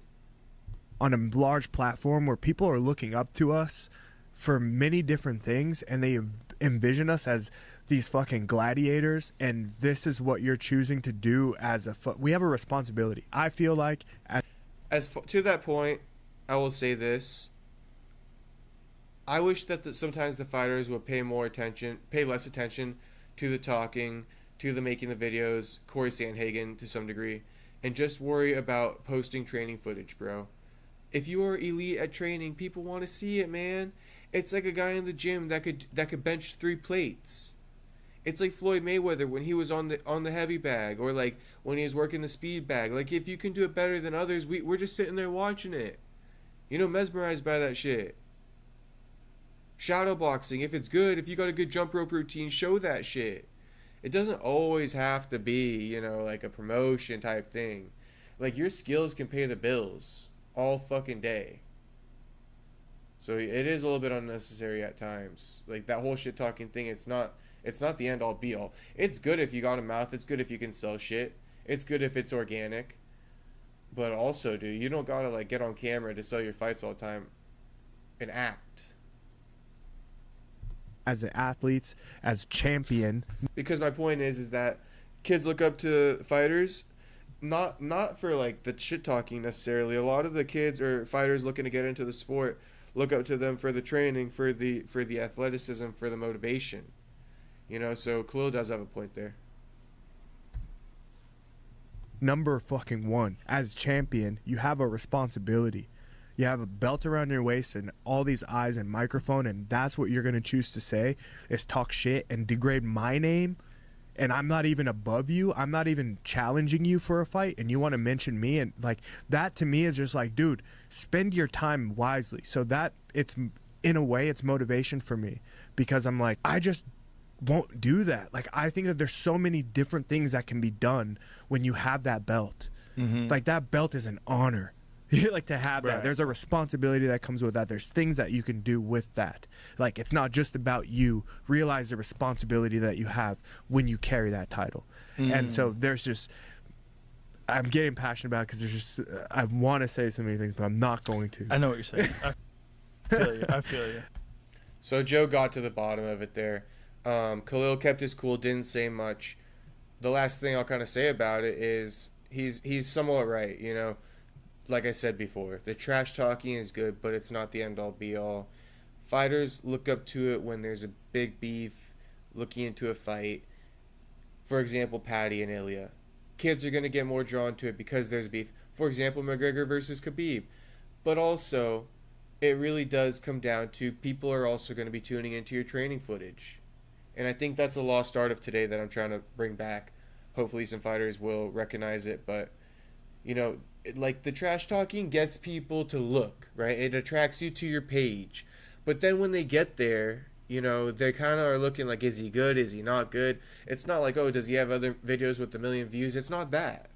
So you can get a lot more followers, a lot more attention just for good training, just for, daily routines, seeing what time a fighter wakes up, seeing what he eats, seeing how many times he trains a day, seeing what day, he trains what martial art, the schedule. All of that, dude, As far as being a champion goes, I think that's a good thing to put out there. Because when I was younger, I used to look up to a lot of Khabib shit. I see Khabib and his teammates doing hill sprints and stuff like that. I'd be getting out there doing hill sprints too. It just is what it is. So shout out to all the boys watching. Shout out to all the boys. Always, as the stream is about to end, we got the most viewers. Seems like you guys fuck with that Khalil Roundtree. We got 8 in the building, so make sure, go ahead and like the stream. Get me up to 5 before it ends, boys. And if there's something else you want me to talk about, I guess you could just comment it. But that's pretty much all I got for tonight. Unless you, while I give you a chance to comment something, I'll scroll through X real quick and see if there's anything else. Watch there be a massive ass headline.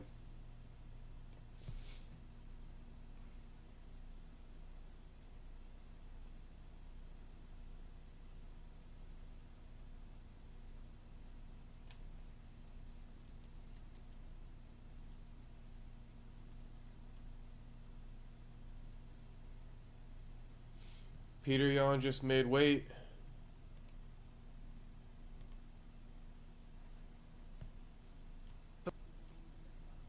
£135.5 for the number 3 ranked Piotr No Mercy Yan.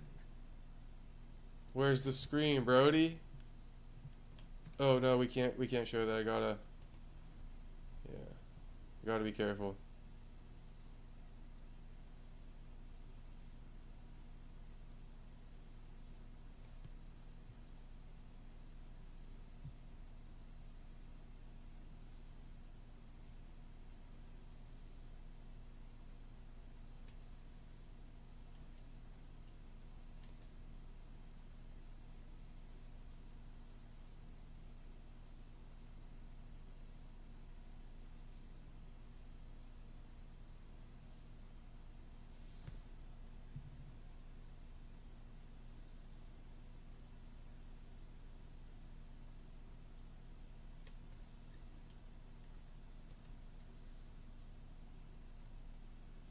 I got a couple topics for you boys. Some new ones.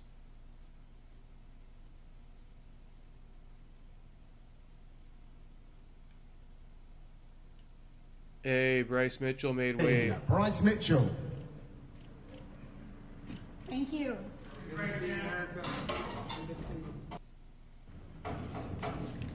136. £136 for Thug Nasty. Bryce Mitchell. Thank you. Let's go, Bryce. Bryce is on weight. If Ilya beats more people, I might have to make it to the UFC just to beat him. Don't worry, Hog. I don't know if you're a Max Holloway fan, but Max is going to get that lick back. I promise you, bro. Max and him meeting the octagon, it's different at 55. And we want it for all the marbles. We'll put the BMF up. Yes, I say we. We'll put that shit up. We want it. We want Ilya's belt too. We're going to take that shit. We're going to take that shit from him. Now I'm just playing. I'm in character right now. I'm going to preface that. But we're going to take that shit from Rich Boy. He ain't been through what we've been through. You know? We're about to take that shit from him. We've been through way more. We're going to show him who the bigger dog is. That's right.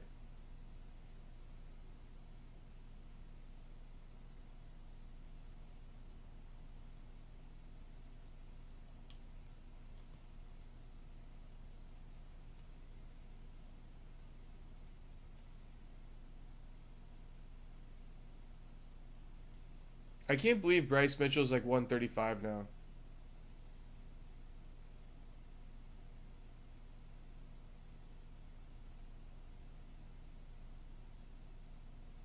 It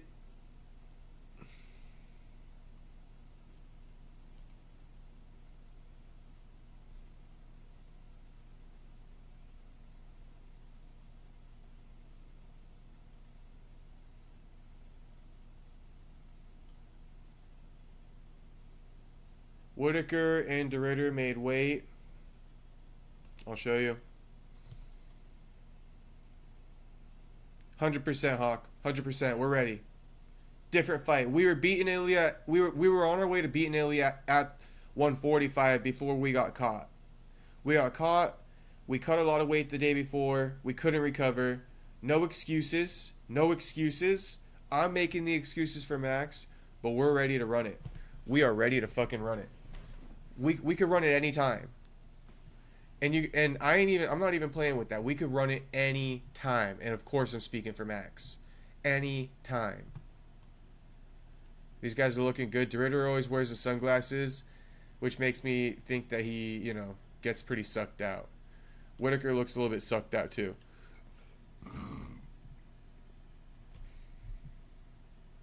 Looking shredded though. Should we do a little comparison? What do you think, boys? I got about 10 pounds to lose. That's about right. I'm probably like 198 right now. These guys are 185. I'm not even going to flex next to the Ritter. I got that. I got that one. Okay.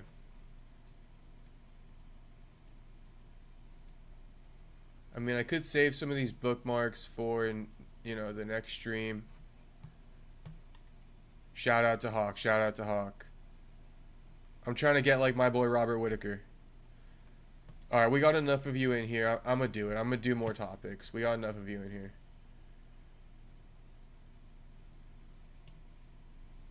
I found this... It's not much that I got, so I guess we could do it. I found this interesting. You guys seen this? Brother, good to see you. I need to take a nap, bro. I need to take a nap. I am... It says, video footage shows Hulk Hogan a day before his passing. Let's get this framed up. Brother, good to see you. I need to take a nap, bro. I need to take a nap. I am worn out from LA to New York City. You still treat me like I'm the champ here, brother. I am totally worn out. Well, you got a lot going on. There's Flow Wrestling. You got the beer that's obviously crushing. People are going. I saw the lines when you're doing like the promo runs. The fans came out to support the beer. The launch was great. And then obviously this Flow Wrestling. I think a lot of people are excited for this. I mean, you bring sports. Well, it's real American freestyle, brother. Yes. You got to get correct. You might get stretched. True. You know what I'm saying? That is. But is there going to be gimmicks with this wrestling? No, there's not, bro. You know, we're giving these amateur wrestlers, the NCAA champions, the gold medalists, all these elite athletes that have done this their whole life. Sure. We're giving them an opportunity to continue on with their dream, basically, because now we can pay these athletes. You know, so that's why we're calling it Real American Freestyle, but it's Real American Professional Freestyle. So Hulk Hogan would say, "Welcome to the black and blue of professional freestyle wrestling, brother." Yeah. But the thing is, we're attracting all kind of athletes. We've signed a whole bunch of people, which I can't say yet. Sure. But at the end of the day, our first event is August 30th in Cleveland, and it's a monster, brother. Bro, what happened, man? He seemed to be pretty animated and fine. And I do remember he was on Ariel's show announcing this. And then Bo Nichols said he's going to compete on it. What's the black strip on his face? I imagine he dyes his beard. And I don't want to laugh, but I imagine he dyes his beard and he shaved out the handlebars or something. So he needed to shave around it. But he said he's exhausted going around the country promoting his beer. Real American beer. Real American freestyle. Real American. But to be honest with you, he looks good here. He just looks tired. Because I've been pretty drained before, and I feel like that's the look I got too, where you got like a blank stare almost. He looked a little bit tired, but to be honest with you, he looked alright. And this is only a day before his passing. That's crazy. Rest in peace to Hulk Hogan. What up, Andrew? My boy Andrew back in the chat. Now let's look at this one. Ric Flair crying about it. Or then you'll never know.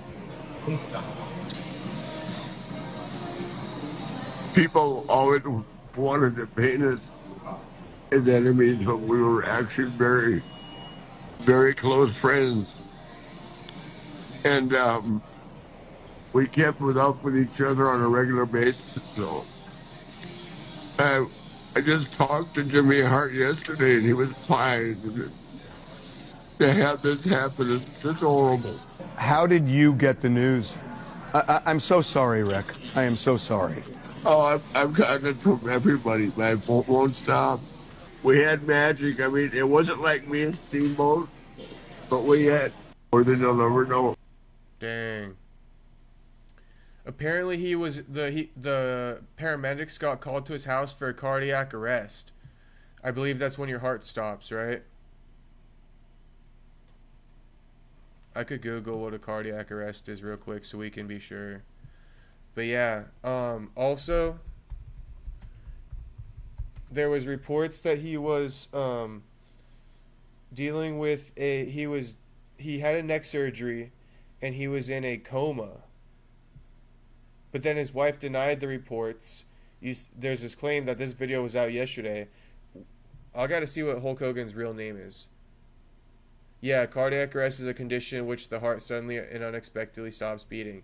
So Hulk got a surgery in like May or something like that, and he was actually I could just read it to you. Medics were dispatched to his home regarding a cardiac arrest Thursday morning.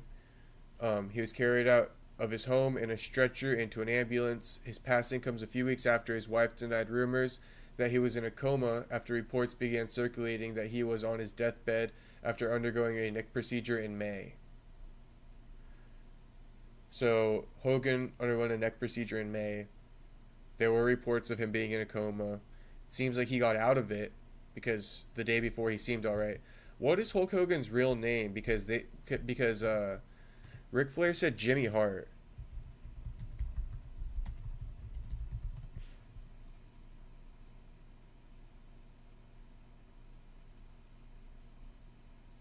Terry Bollea. Oh, okay.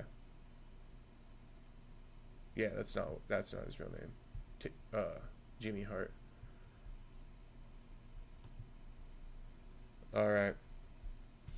That's pretty much it, boys. Oh, let's do this last one.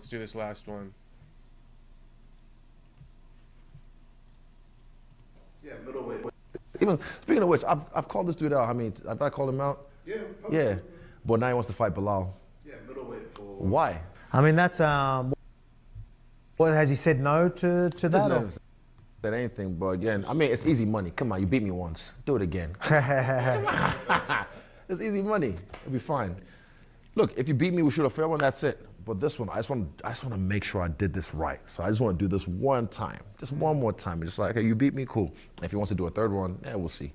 But yeah, regardless, I don't mind. Like, I want to fight. Come on, man. It's easy money. Come on. Damn, bro, that's some clickbait from Homo Fight. Izzy wasn't saying that. Izzy was kind of just speaking, confidently about himself, being like, I've called out Strickland, but he hasn't said he wants to fight me. He's only voicing Bilal's name, calling out Bilal. And then Homo Fight's gonna say, Izzy said he doesn't want to fight him. Literally said, then you quote him below, and that's not what he said at all. That's funny. But Homo Fight ain't got a real person doing it. They got like Russians doing it or something like that. So they probably don't like Sean Strickland because he talks shit. Yeah. I mean, hey, shout out to Izzy for calling for that back. It could be one of those where his confidence gets him in a bad situation. That was a bad beating for him, for Izzy, for sure. I think a lot of people, I hate to say it, but I think a lot of people loved watching that hate Izzy and seeing him run away from opponents in the past. There was nowhere for him to go against Strickland. That's what I was gonna say, Hawk. Strickland suspended, so it's low-key clickbait from Homo Fight. But the thing is Izzy wasn't even saying that, so it is clickbait from Homo Fight. Like, Strickland doesn't even have a fight booked or even offered because he's on suspension. And look, Izzy said it right here. Have I called him out? Yeah. Yeah. But now he wants to fight Bilal. Yeah, middleweight for. Why? I mean, that's what has he said no to that? He's never said anything, but yeah. See, he's never said anything. So, again, clickbait from Homo Fight. Do better, Brody. Kind of lame. You guys want to see a bonus one? I'll give you a bonus one. Don't ever say I didn't do anything for you, boys. Alright, let's see it. I never watched this yet. Hi. So you came here to watch? You want to fight tomorrow? Yeah, I'll I'm just stopping this real quick to say let's go AIDS, but hey, at the end of the day, I think what I would like to just see happen is I think Max can recover at 55. So whoever lands big, let's say Ilia lands big, I think Max can recover. But I've been seeing some clips of Max hitting Poirier and Gaethje at 55, and it's way different. He's got that power at 55. So yeah, Ilia's gonna have to watch out because at 45, Max couldn't really hurt Ilia. It was all pop shots.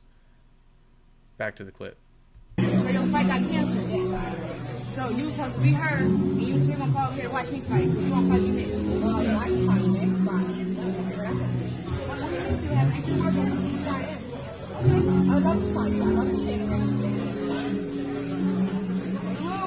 Well, skinny man,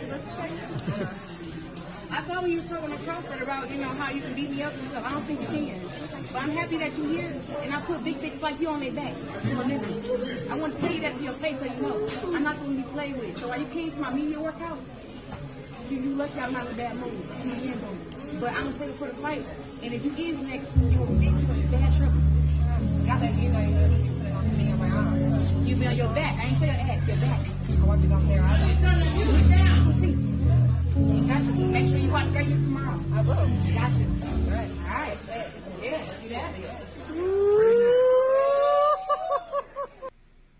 That was pretty good. Clarissa's better than 90% of the UFC fighters who female fighters who can't talk shit. Oh yeah, AIDS, I feel you. My bad on that one. Strickland versus Izzy, yeah. Whoever lands first, I guess we'll see. I think that Sean really has got a bad style for Izzy. I've never really seen Sean even get hit bad to the point where, I guess when he got his nose broken by DDP.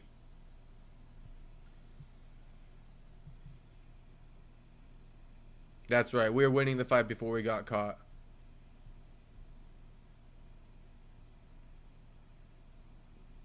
And even if we weren't winning the fight, AIDS, this is what I've been saying, is Ilia wouldn't have won that fight over 5 rounds.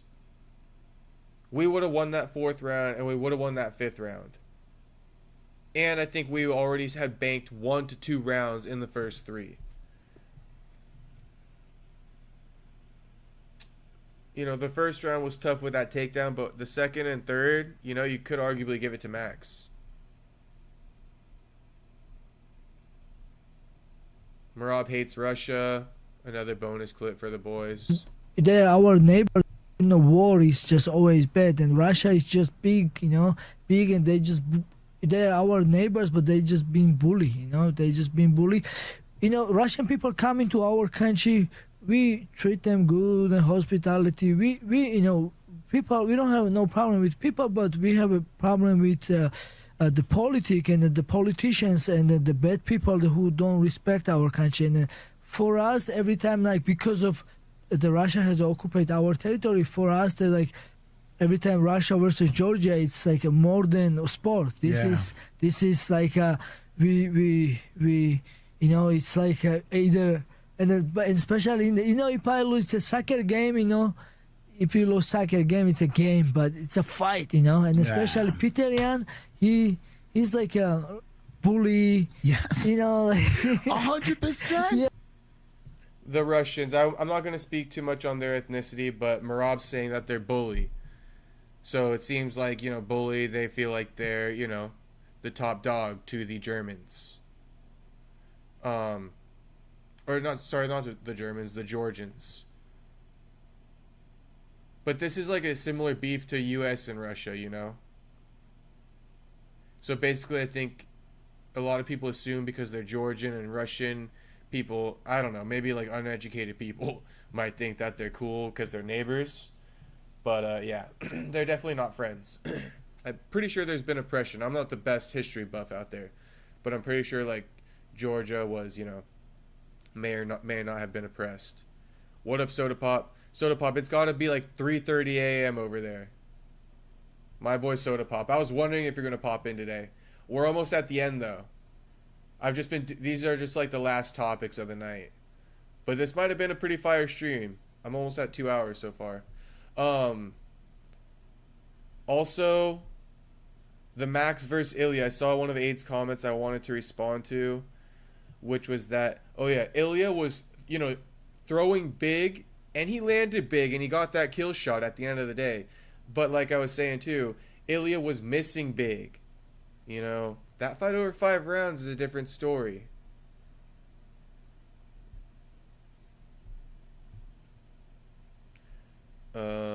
Max was taking some tooth, though, because Ilia knows.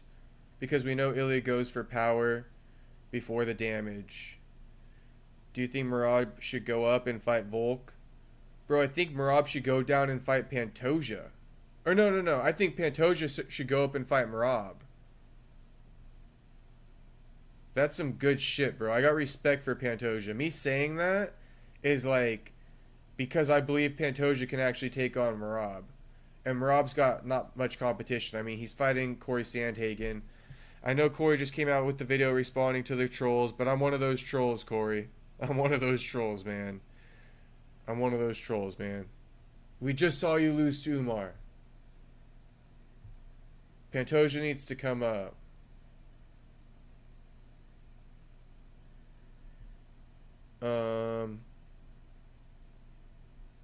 But yeah, also, you know, Merab versus Volk would be a fun one. It would be a fun one. I think Merab's undersized, though, for 45. Because he was admitting that, like, Ilia fucks him up.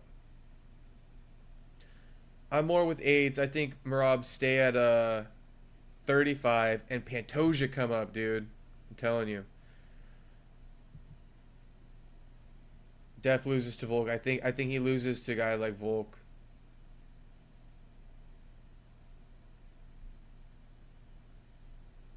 It would have to be the right matchup for Merab at 45.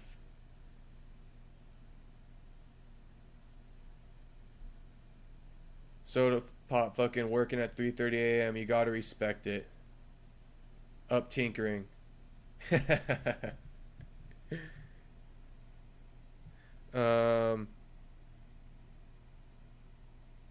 Gene Silva gets the belt, yeah. Good matchup. I feel you.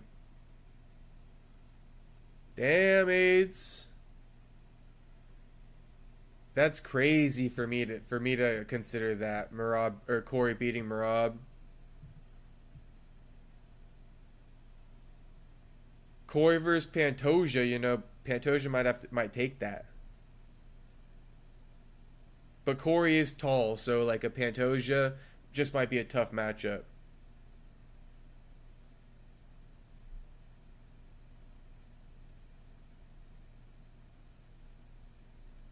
Damn, Soda Pop, they're gonna hit you with that double charge, Brody.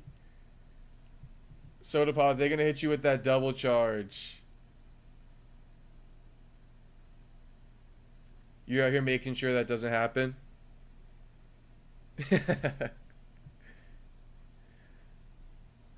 me see. Pantoja would be fun. Dude, but it's like Pantoja and Merab are both like, I'm too small to move up. It's like, bro, come on. You guys are dominant as fuck in your divisions.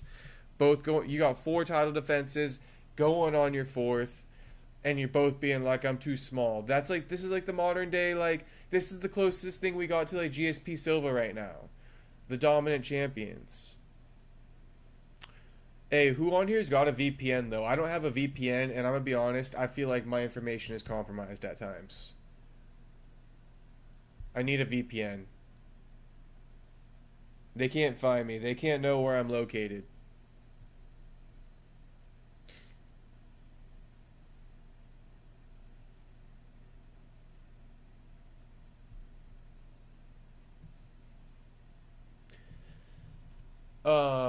Hawk, yeah, I could see your point, because like I said with Pantoja against Sandhagen, I actually don't like that matchup as much for Pantoja because Sandhagen's tall and lengthy. But I like the matchup for Pantoja and Merab because they are similar height. Merab's just got a little bit more muscle on him. But, you know, Pantoja gains 10 pounds. I mean, hopefully he could gain a little bit of strength. Thing about Pantoja, though, is he's not going to stay there, so he's going to do the max thing and go back down. Corey's got good anti-wrestling, but I don't think it's enough for Merab. Merab is a beast, bro. But his anti-wrestling could work against guys like Pantoja.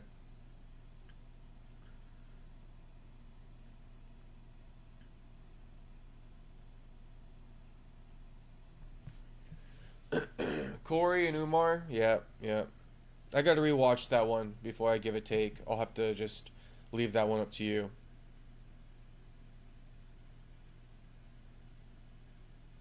Was it one of those where Umar just kind of wrestled Corey the entire fight, or did Umar eventually start piecing him up on the feet though?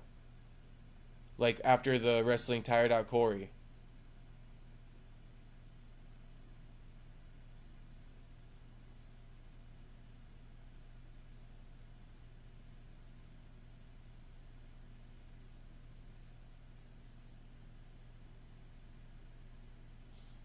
Well, my thing too is like, bro, you gotta double fix those mistakes, because if you couldn't get that done against Umar, Merab was taking Umar's ass down. And then you consider Merab fucked up Sean even worse in the rematch. So like, dude, Merab is just on a crazy one right now, bro. I can't even fucking, I don't know who's beating him at 35. His hardest matchup was Umar.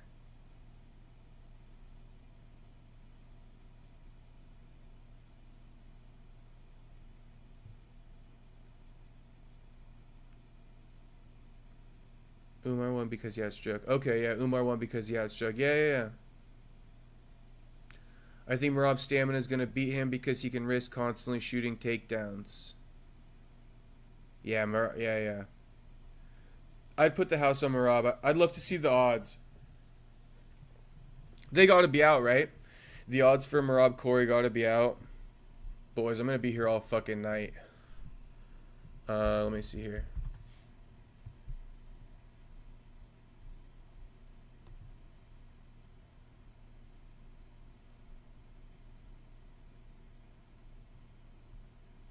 It can't be out yet, can it?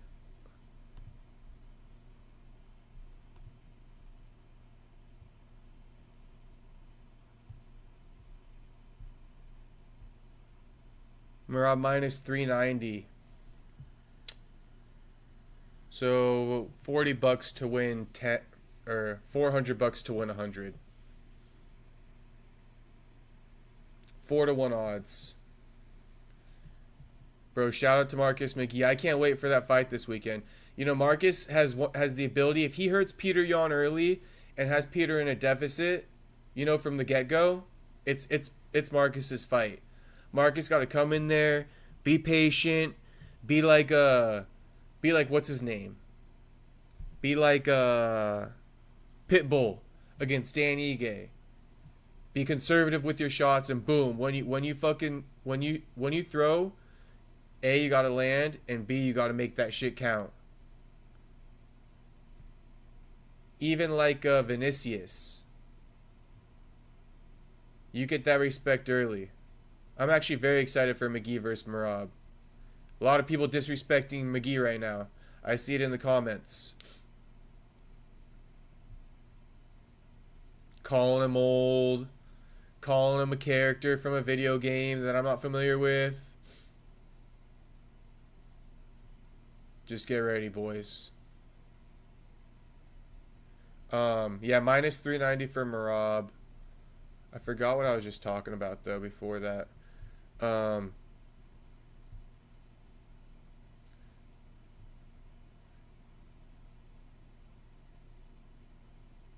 Doesn't need to outstrike Corey. Definitely doesn't need to outstrike Corey.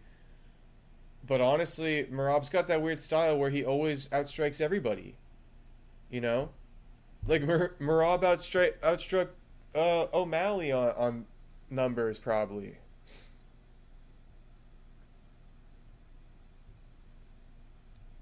VPNs work, Hawk. VPNs work.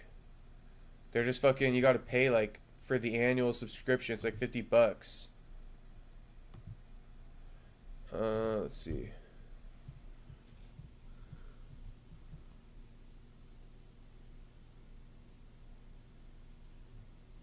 Yeah, clear win for Umar. Corey had that. Yeah, definitely. No debate there.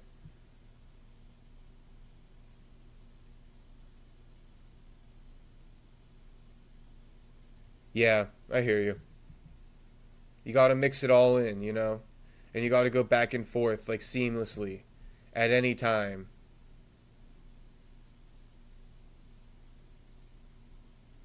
Hey, let's go, Soda Pop. No lawsuit. No lawsuit. Pull out your debit card and then sign up with a new email. Unless you're just going to run it.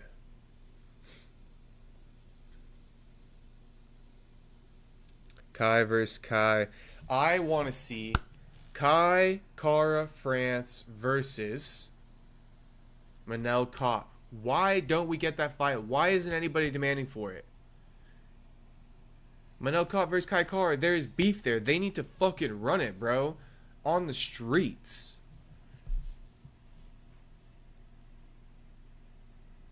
They gotta run that shit, dude.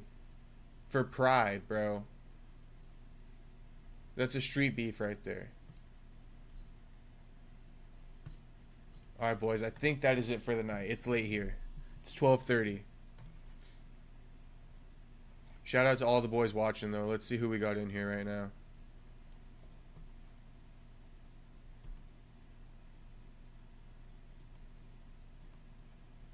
Let's see who we got in here. Hell yeah, we got 5 likes on the stream. I'm happy. I can go to bed happy. Alright, boys.